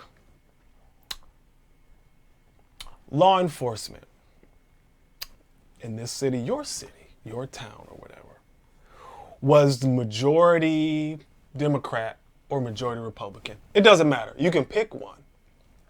And there was somebody who was guilty of some heinous act in your town who was a part of or a member of the opposing party. If the evidence established that person was guilty beyond a reasonable doubt of either maybe they abused their power, maybe they were guilty of committing a heinous act, or whatever it is, and law enforcement wanted to prosecute them. And they had that person dead to rights. Evidence, there was nothing tainted with the evidence. It wasn't a unfair trial or nothing like that. Would it matter the political composition of that police department? Would it matter? No, wouldn't. Would it matter? You said facts and evidence. That's what matters, right? Again, I don't care. Again, I don't care about why the Democrats are impeaching, whatever. We can float any number of theories, whatever the motive is. Maybe they should have impeached him on other things. Their priorities are off. All those are good conversations. I don't care about that. Again, the only thing that matters here is facts and evidence. That's it. That's all I care about. That's how I come to a judgment. That's it. And go ahead. No, you go ahead, man. But okay. But again, the place where she is finding to disagree with the Democratic Party is really based on like this being a partisan process. Who's making this a partisan process? Is it the Democratic Party, or is it the failure of Republicans to hold President Trump accountable for his actions? You see, the job of a Congress member like Tulsi Gabbard, who is in the House has the sole responsibility of impeaching the president when it's necessary. That is their responsibility. That is their power that they hold. So the job responsibility of a Congress member is to weigh the evidence. It's not to think about, well, what is the other guy going to say? Like, what is the other side going to say about that? Oh, they're not supportive of it? Well, this is a partisan process. So I'm sorry, guys. We can't impeach him now because, see, they're not for it. So, we can't look like we're the only ones that want the impeachment. That is ridiculous. You would look weak. No, not would. You do look weak as hell because you yourself said that you find something here. You said that he has committed an impeachable act. But yet you vote present because Republicans are too scared, whatever. I mean, it doesn't matter what their motivation is, but they don't want to do the right thing. So that prevents you from doing the right thing. This is another situation where we have Tulsi Gabbard straddling the fence, not wanting to take a side because she doesn't want to piss somebody off. And not a political side, right? Because this is not about a political side. This is just taking the side of where the evidence and facts lead you. That's it. And, a lot of people think this is some sort of exercise in good conscience and strength. Actually, it's weakness. Because definitely sometimes when you actually stand in the middle, it makes you look objective when you're really not. You're just looking weak. And she reintroduced the same narrative that she did when talking about impeachment before, about this kind of civil war type thing. She didn't say the word civil war, I don't believe, this time, but she basically talked about the country would be divided or something like that. And her job is to bring the country together. She used the word reconciliation. Do you know what the fuck the word reconciliation means? I don't think she means that. Like, were we somehow not divided before Donald Trump got elected? What about the moment Donald Trump got elected? What about the first year? What about the second year? Was everything hunky-dory? Was there any reconciliation trying to be made by anyone in the Republican Party or in the Democratic Party from either side? So, like, this idea that somehow impeachment itself would divide a country is preposterous. When we're already divided. You know what does divide countries or a country or groups of people? Toxic nationalism, racism, bigotry, homophobia, xenophobia, border policy, trying to take away access to Planned Parenthood clinics. Trying to take away access to abortions. Trying to take gerrymandering, voter purging. There's a lot of things that cause division. There's a lot of things that separate us and create conflict. Like, but she's not proposing the idea that those things, those divisions that lie in our society, is going to prompt a civil war. But this will though. Look, like you said, I said it too. This is an act of weakness. She's in Congress to do a job. She is a representative of people. She has constituents. Her job is to weigh the evidence. And if she sees fit, if she sees that there's a case for impeachment, she needs to vote accordingly. That's it. That's all. Now, if she weighed the evidence and she came to the idea that, you know what, look, I think that, it's not perfect as what the Republicans are saying. It's not perfect as what, Donald Trump is saying. I do find some problems with this, but it's my opinion that it's not an impeachable act.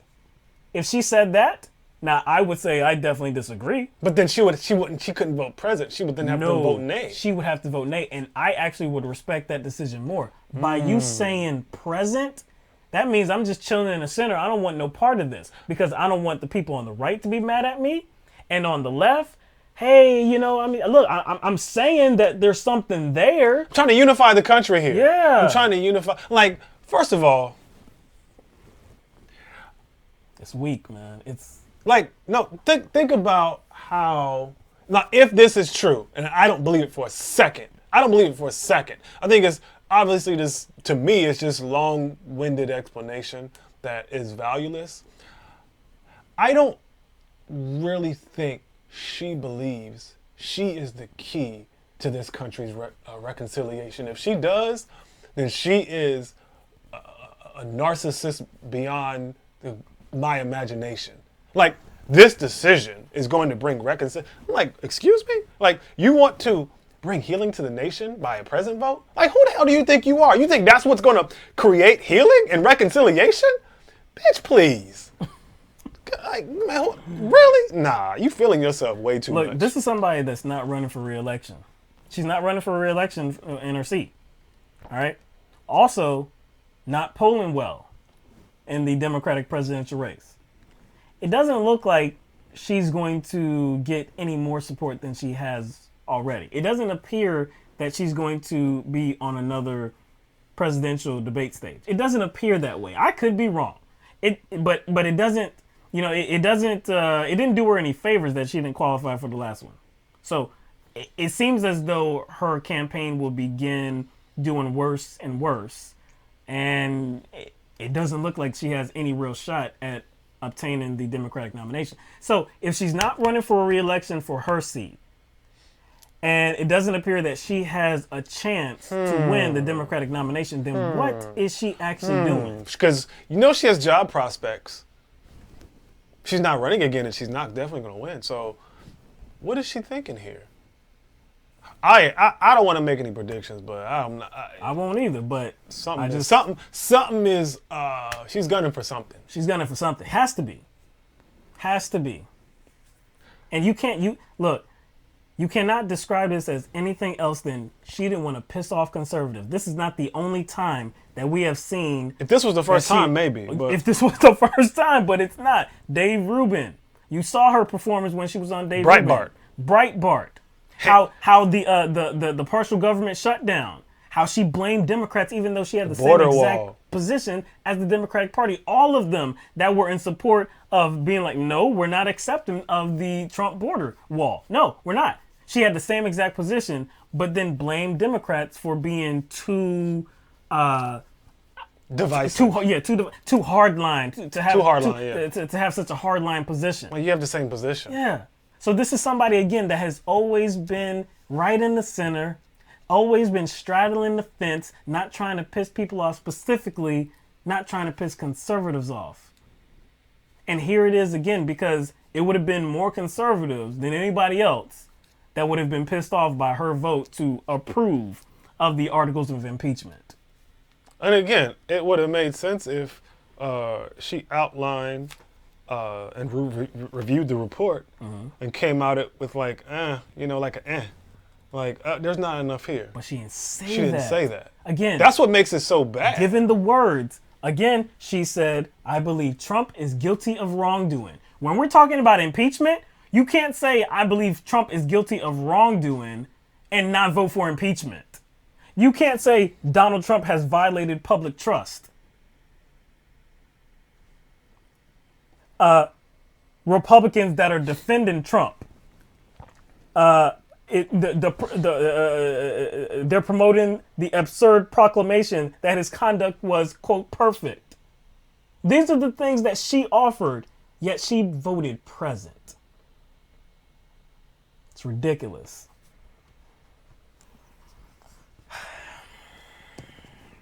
Don't make no sense, man. Nah, man. All right. Yeah,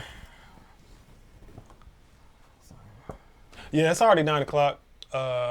We started around 6, so we've been going about 3 hours.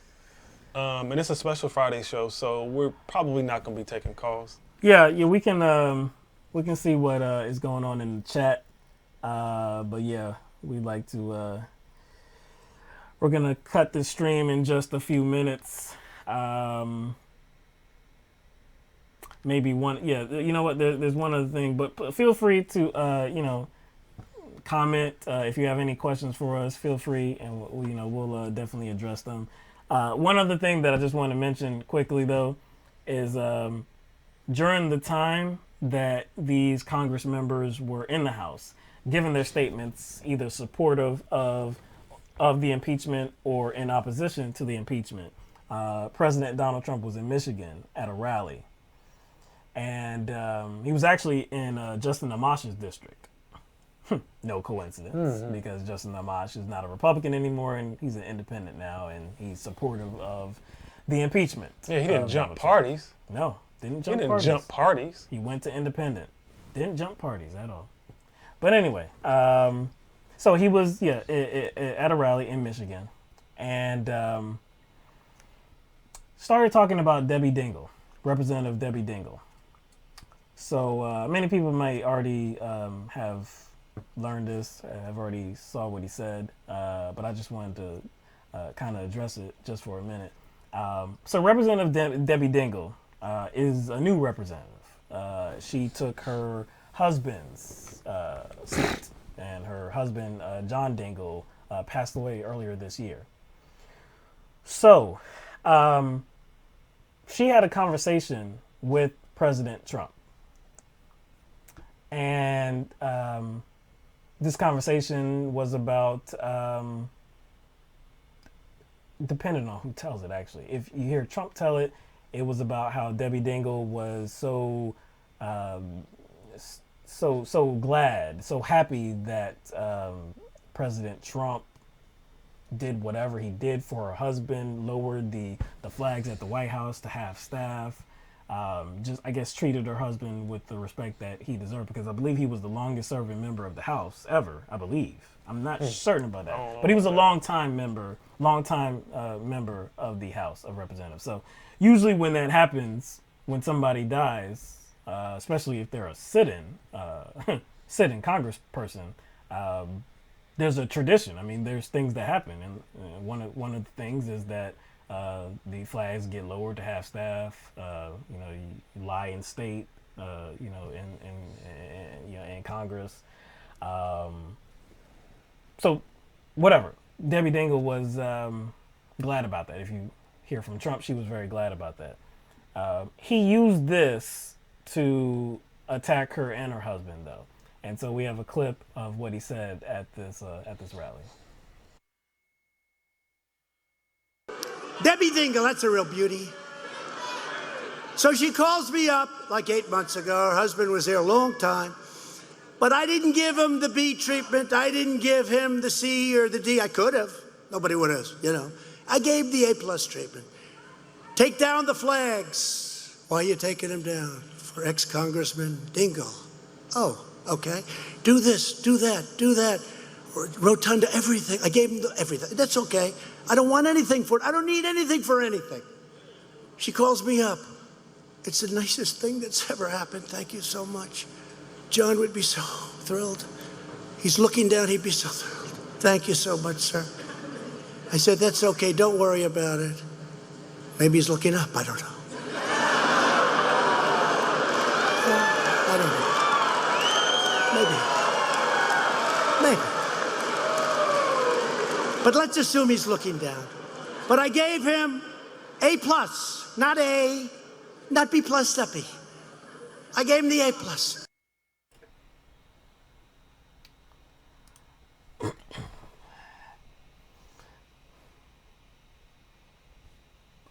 I can say that I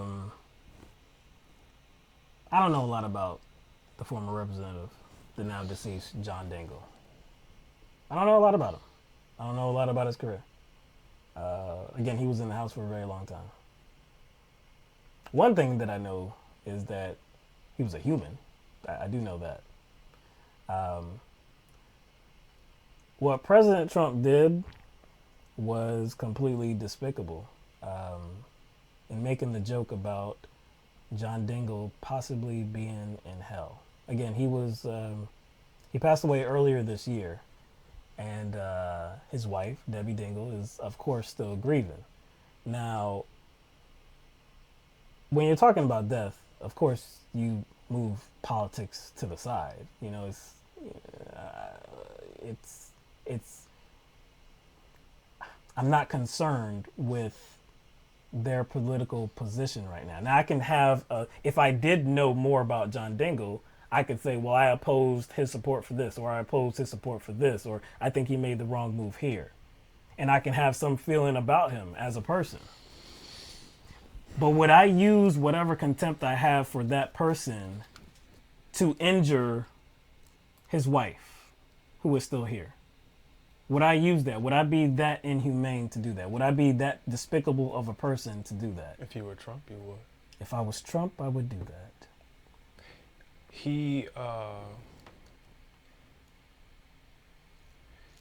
a kind of a serial sociopath.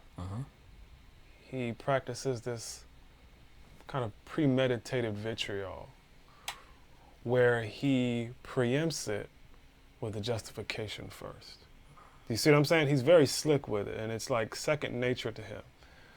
So if you notice how he preempts all of his vitriol and how he preempts his disdain, is to justify it with a phony story and with a false narrative. And you were pointing this out to me when the video was playing. Yes. The phony story starts at the beginning with Trump's assertion that Debbie Dingell called him. That's a lie. He called Debbie Dingell. So you see how he has to kind of premeditate his hate. So he's very conscious of it. So he goes through these steps where he creates a false narrative, so then it justifies how he treats people. He does that, so he creates a situation where it was somebody who was ungrateful to him. So he creates that narrative so then he could justify his hate for somebody. The second thing he does is he makes himself out to be the angel in the situation, even when he wasn't in control of the situation and the funeral processions. That stuff is not planned by him. He makes it sound, I gave him this, I gave him A+ that. treatment. A+ treatment. Could have gave him B+, could have gave him C, A-. He's A plus. He's a serial sociopath. Right. And he goes through the steps to justify his sociopathy, and the crowd eats it up. Less so than in other situations, because you did hear some laughter, maybe some applause, but it was very muted. And even the cutaway to some of the audience, they were not feeling it whatsoever.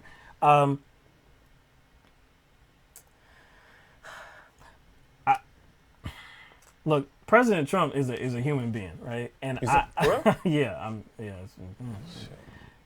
I'm told he's a human. Now, if any human did this, it would be completely inappropriate. It would be offensive. It would be out of bounds. It would be despicable. It would be vile. I don't know if I call him human. He's about 2 or 3 scoops of shit stuffed in a meat sack. Right. The fact that this came from the President of the United States, who is supposed to be the leader of the country, the top executive in the country, supposed to be working to advance the needs of everybody in this country. Everybody. Work for everybody. That's what he was elected to do. That's the job that he says that he is willing to do. To see a president have remarks like this, we already saw many times throughout the course of his presidency how many people he has bullied, even though his wife has the Be Best campaign. It's ongoing. But what I take away from this, though, is that, like you said, he sets himself up to be the angel in this situation. Debbie Dingell is a current representative. Again, she took her former husband's seat in the House. She is supportive of the impeachment of President Donald Trump. Now, I don't believe I've heard her disparage him personally. I don't think I've heard her say any personal digs at him or anything like that. But as a Congress member, she's sent there again. Her job is to weigh the evidence and come to a decision. And she came to a decision that, yes, he committed an impeachable act. So that's how she's voting. So that's why President Trump is taking this position against her, and by extension, trying to propose the possibility that John Dingell is in hell. Think about how narcissistic that is. President Trump set all these pieces in motion. It's his actions that are reprehensible. He's the one that impeached himself ultimately, because he's the one that committed these acts. The Congress had to act because of Trump. So Trump is mad at the people that are trying to hold him accountable. And then he promotes this idea that one of them, their husband, is in hell because she's trying to hold him accountable. And he's the victim in all of this. He's the good guy. I mean, we kind of knew that already, though. Because the way he's been whining about all this. Actually, not just this, ever since he got into office. It doesn't even have to be this. Yep. It's always him whining about something. Right. And kind of the letter he sent to Pelosi was a brief summation of all that. He made himself out to be the victim. He did. The victim here. He did. It doesn't stop. It doesn't stop. When his inauguration had more of an audience than Obama, the people that visited a website that were planning to protest the inauguration, he was trying to get his then DOJ, his Attorney General Beauregard Sessions, to find out the identity of all the people that visited the website. Not that created any mayhem or had done anything at the actual inauguration. No, you just wanted the identities of the people that visited the websites. He's promoted the idea that he lost the popular vote because of voter fraud. Voter fraud. So many undocumented immigrants that voted in the 2016 election. He's been whining and complaining this whole time. He's just a man baby in chief. That's what he's been this whole time, a man baby in chief. But this is the person that is supposed to be overhauling our system, right? Yep. He was supposed to be this, I don't know, populist or something. People were describing him as a populist. They were. They were. Like, how can you really like trust an individual like this to make people's lives better, regardless of how they look, right? Even his base. I don't even think like he's going to make people in his base lives better or easier. He doesn't do anything to make upward mobility more of a reality for anyone, even his own base. He puts them on hold, remember? We're going to become the party of healthcare after the election. After the election. We're going to build that new bridge for that. I think it's the community in Louisiana. It's somewhere. I forget. It might have been. I can't remember where. But we're going to get you that new bridge that I promised you before the 2016 election. We're going to get you that new bridge after you reelect me. Again,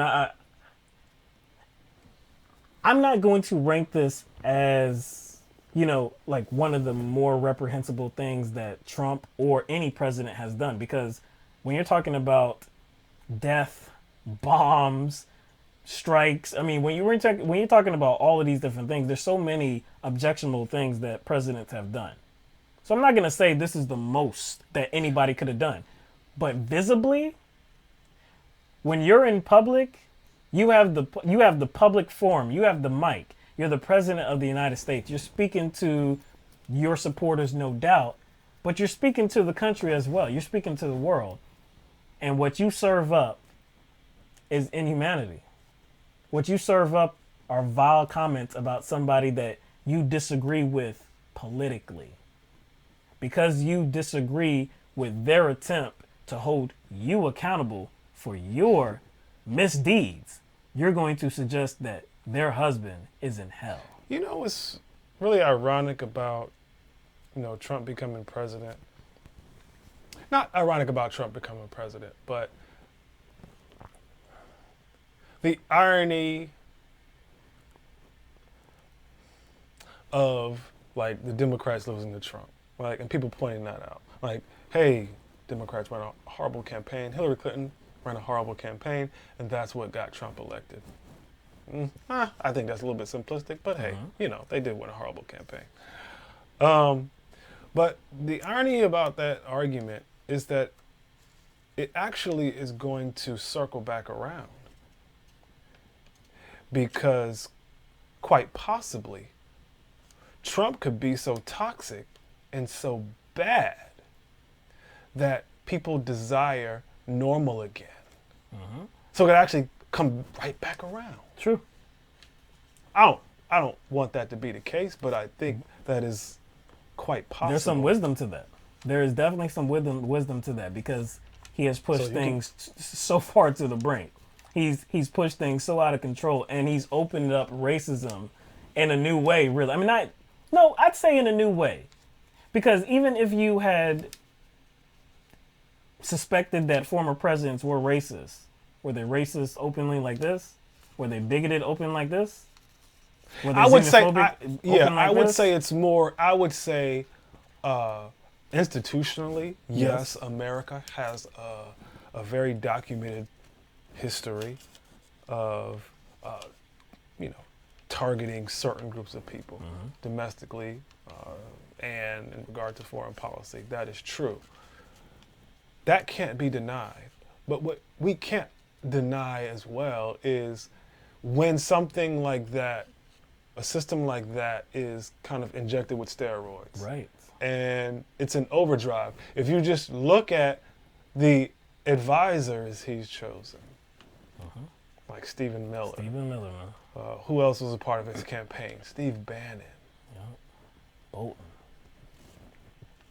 So, well, not part of his campaign. Yeah. Administration. Yeah. But I don't know. He's a toxic individual. Yeah, definitely. Democratic Party has plenty of flaws, and that is a definite conversation we should have. But I do think the conversation about the Democratic Party having massive flaws, having to deal with their failings, kind of engage in self-reflection in regard to whose interests they serve. All of these things are relevant topics, right? Right. But that's not a mutually exclusive conversation if we're talking about whether Trump should be impeached or whether the President of the United States should be held accountable. Both of those conversations can happen at the very same time.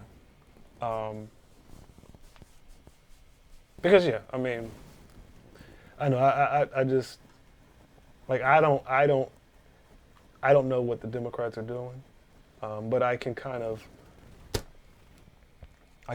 calculate why they do certain things as far as Trump goes, because there's a lot of, I guess what people would see as contradictions between impeaching Trump and then approving a military budget. Mm-hmm. A lot of people see a contradiction in that. Right. And I know people will disagree with me. And I said, I don't. Do you know why? This is the reason why I don't see a contradiction in that. When people are suggesting that, oh, you're giving Trump more power by, I guess, extending the military budget, I think that's a false statement. It is a false statement. Let me tell you why. And actually, if you believe that, then you are buying into Trump's narcissism. Because what does Trump do when he talks about the trouble he is in? And when somebody or some entity or ethics board or the House is trying to hold him accountable, what does he do? He says, you're attacking America. Mm-hmm.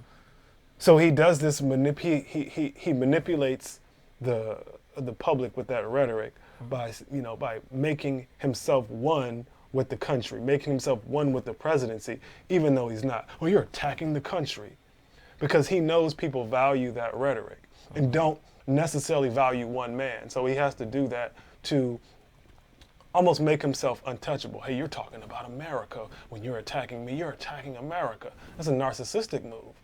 So when the Democrats extend the military budget, that has to do with neoliberal policy. That has to do with them supporting the military-industrial complex and this imperial nation, not Trump. You're not really giving Trump any power, really, because what can Trump in particular do with a military budget? That's for the military-industrial complex. So yes, they are in support of the United States as a superpower, as an imperial power, but at the same time, they're trying to hold an individual accountable for their actions. Those are two separate things. Trump will have. Those are two separate things. Yeah. I know that's hard for people to stomach, but those are actually two separate things. They can be flawed as a party and as a group of individuals who buy into this country as an imperial power, while at the same time hold one man accountable, because that military budget ain't for Trump. How does that fly? That military budget is not for Trump. Trump has an end, though. Trump has a definitive end. No matter if he gets reelected or not, he has an end. Republicans and Democrats alike have always been supportive of the military-industrial complex. They've always been in support of that. So with them being in support of it now, it doesn't change anything. If there's no difference whatsoever, because they were in support of it last year. But impeachment of Donald Trump, this is a new issue that he created. This is about holding this one individual accountable.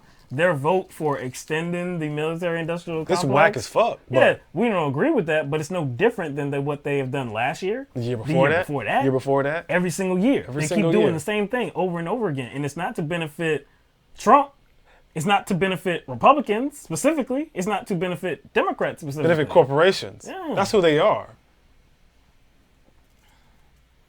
And see, I think here's the problem. I know. I think we're all on the same side here.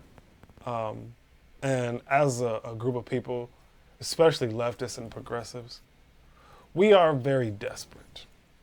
And so I understand. But unfortunately, desperation causes people to do two main things. There's a lot of things people do when they're desperate, but two main things. When people are desperate, and if we're talking about the United States historically and the system that is so unequitable, I would say a lot of people have been abused. A lot of people are traumatized, some to a higher degree than others.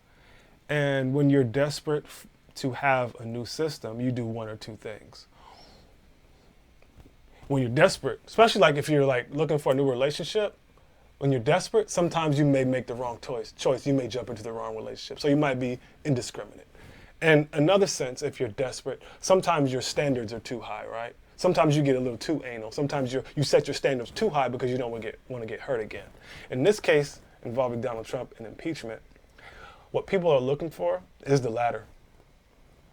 So what people are looking for is the perfect prosecutor. That's a too high of a standard. You're not going to get a perfect prosecutor from either side because we live in a two-party system. So what people want is they want the perfect prosecutor. They want the perfect party to prosecute people.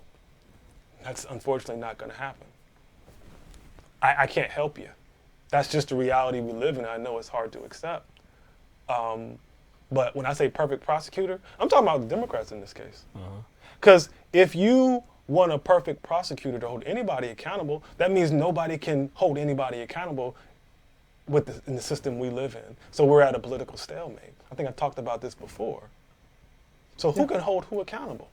Like it's a road to nowhere. That means nothing is going to change because nobody is clean enough and nobody is worthy enough to hold anybody accountable. Now, in 1973, was the Democratic Party flawless? What happened in 1993? Was it 93 or 73? No, sorry, 73. My bad. You already know where I was going because I said 3. Yeah. What happened in 1973? That was Nixon. It was Nixon, right? That was Nixon. Have any of y'all read anything about Nixon and that impeachment? Do you think he deserved to be impeached? If your answer is yes, then your answer is yes. Does it matter if the Democratic Party was flawless or flawed in 1973? Because like you said before, it's the facts. You weigh the information. If the facts support the need to impeach a president, if the evidence supports the need to impeach a president, then it doesn't matter the flaws that the individuals that are weighing that evidence. That doesn't matter. They are the ones responsible for it. We can't do anything about that. They are the ones there for this. You know what? I might be about to offend some people, but I really don't give a fuck right now because I got a point to make. Isn't the criminal justice system flawed? And we talk about that all the time. The criminal justice system in general is flawed, right? In general is flawed. But if there was a loved one, brother, sister, mother, father, your brother, your mother, your sister, your father, whatever, just a loved one, I don't know, and something bad happened to them, and they were killed, right? And you are very critical of the criminal justice system in general. Wouldn't you want that same system to investigate, what happened to your loved one? You wouldn't say, well, they're flawed and they have massive failings, so, you just want them to do the right they're thing. not the perfect prosecutor, so therefore, I'm going to brush that off. You wouldn't do that, and then you would definitely feel disrespected if someone else did that, came into the situation and offering that as some sort of reason for the law enforcement not to pursue the case, to seek justice for your loved one. Oh, you don't care about any of that. You don't care about any of that. Look, facts matter. Facts always matter. Facts always matter. What if that prosecutor had just committed a DUI? What if he beat his wife? What about Ed Buck? Would you let Ed Buck off? You should let Ed Buck off then. You know Ed Buck, right? Look up Ed Buck. Many people probably watching the show know who Ed Buck is. Would you let him off? Would you let him off?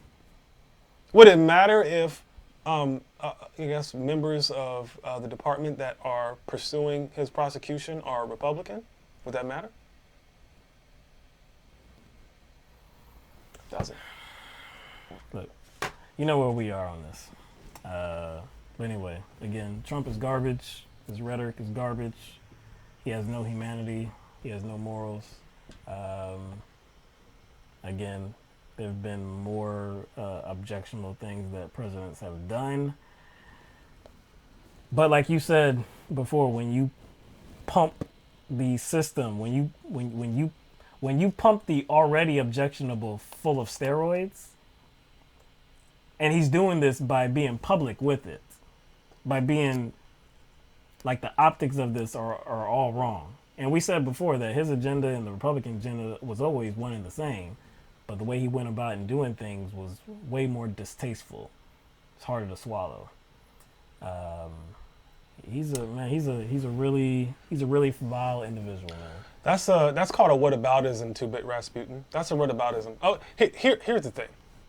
So we're not gonna go too much. Yeah, that's a whataboutism. That's all I'm saying. Like, what are the articles and what those articles look like? So I'm fine with people trying to prioritize certain issues, certain offenses that they think should be impeachable.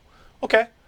The next step, I'm willing to allow the ball to go in that court. The next step should be, what articles would you present? If you don't have particular articles that you should think be presented, then you're at a loss here. And how would you go about that, right? How would you go about that process? So we need to flesh this out. You need to think about this. So what articles of impeachment, and what kind of hearings would take place? What witnesses would you call? And who would be impeached? Who would be removed? You think that would be an easy process? Earlier, Lisa said, obviously when we were talking about Tulsi Gabbard, she said, I'm gonna tell Nico on y'all. Tell him. Run tell that. Run tell it. You know what? I think I'm different than I was in 2015 and 16. I'm a lot different. I'm a lot more comfortable with myself now. Yo, his content is getting increasingly I don't care. More ridiculous. Like my filter is like completely gone. All right? It's been 3.5, almost 4 years. 3.5, yeah, almost 4 years. Yeah, my filter is gone now. So his I don't care. His Tulsi coverage, man. I sent you.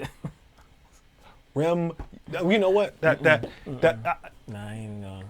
One word to describe, or I guess to describe his Tulsi Gabbard coverage. Mm-hmm.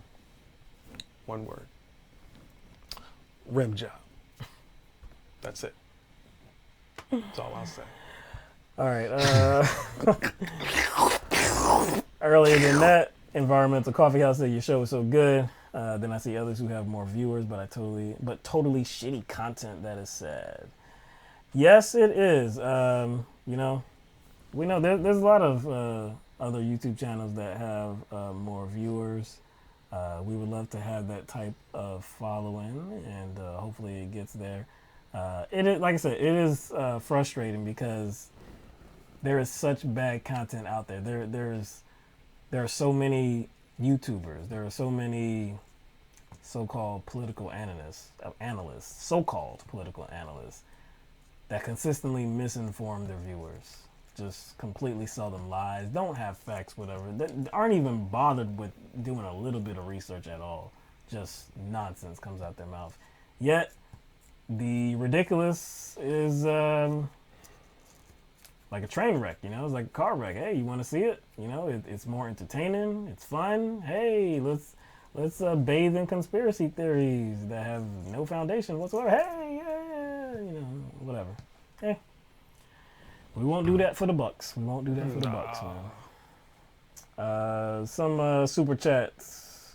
Carne Verde with a comment, my job demands have kept me from live stream viewing for the past few weeks, but I just wanted to wish everyone at LTMB a safe and happy holiday season.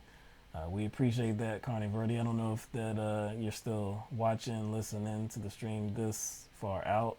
But definitely appreciate you being here for us when you have the time, and definitely appreciate the contribution, the monetary contribution, no doubt. Final Fantasy Draft, please play an American Psycho clip. He talks like Pete. Yeah, I gotta look that up. All right, Calvin Darden, thank you very much as well. D. Scully, Van Jones likely had a Barry Weiss moment when he said out loud things he didn't understand after hearing it over and over again behind closed doors. You know what? A Barry Weiss moment. That was an embarrassment moment. That's that's That's probably what happened. Yeah. That's a good idea. That shit made no sense It's a whatsoever. good idea. He probably tried to repeat something he heard somebody else say, and he messed it up. The support's too high. He just mangled it. He just completely mangled it. I guess look, it would have. Of course, it would have sounded like it was possible if he said it differently. If he switched it and said, but guess what? His ceiling is too low. Even if he said it right, it would have still been whack. Yeah, it would have still been whack. But he said it wrong. Yeah. So it compounded the whack. Because again, you're talking about the individual with the most contributors.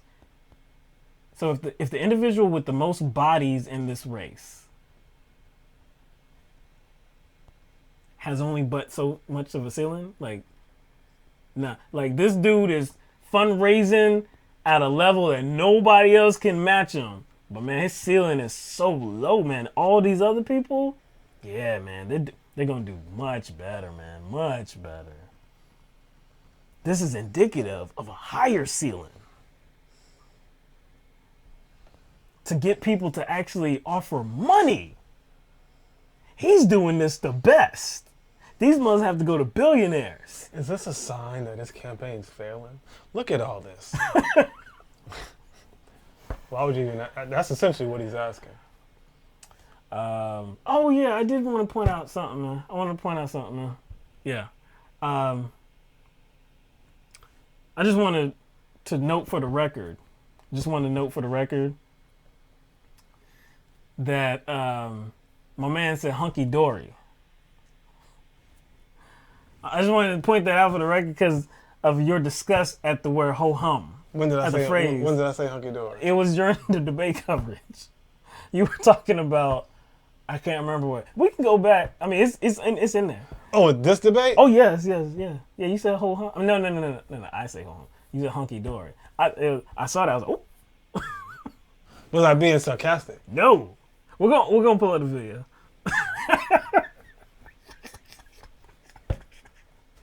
Nah, you kept it moving. It was but no you know inflection. What? But there was no inflection. Exactly. So I didn't have to put no emphasis on it. I wasn't like hunky dory. See, so I should get a pass. No. You shouldn't, because you should have known that should have had an emphasis too. Man, no, this is what you do. That's when, right. No. Because I know it's not part of our regular speech. That's why I have to be like, yo, ho hum. Oh, see, so you make a spectacle of it. I have to. So this is what you do. You be like, yo, That's man, right. yeah, you know what, man, that chick was so whack. You know, what I really thought about everything she said, she wasn't really saying anything, man. So, you know what I thought about what she said? This is how I describe what she says. No, it's not in that pocket. Where is that? No, it's not in that pocket. This is Mike doing the most. Here it is. This is Mike doing the most. Ho hum! Oh. That is the most. That's the most, man. All right. Appreciate everybody, all of our patrons as well on patreon.com/LTMB. We appreciate you for consistently supporting our channel financially. Again, broke broadcasters, no doubt. Look, we always talk about what this, what it's like in, the United States of America, and not just in the United States of America as well, all across the globe, how the elite, use their greed. Work very hard. They work very hard to keep it. They do work very hard. I thought you were going to go another way, but no, they do work very hard to keep things. I thought you were going to go another way. I was, what? But no, they do work. Switch up? You just switch up like that? That was quick. But no, they do work very hard to keep things the same, to promote the status quo, and to make sure that regular people's standard of living doesn't really get too much better. So the ability of a lot of you to contribute to our channel here is very impressive. We're humbled by that, and we appreciate your support. Can't say any more than that. Very humbled by it.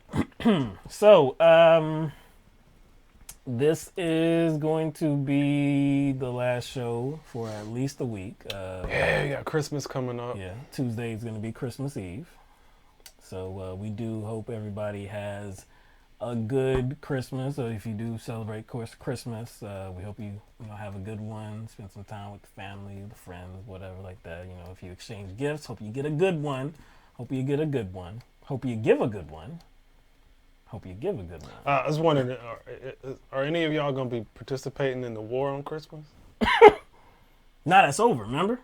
Trump won it. Oh, Trump that's right. won the war on Christmas. Now we I got was a just war thinking, on Thanksgiving.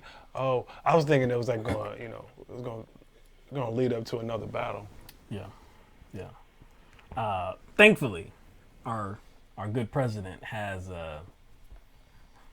won the war for us. The body count, man. Oof. Elves everywhere.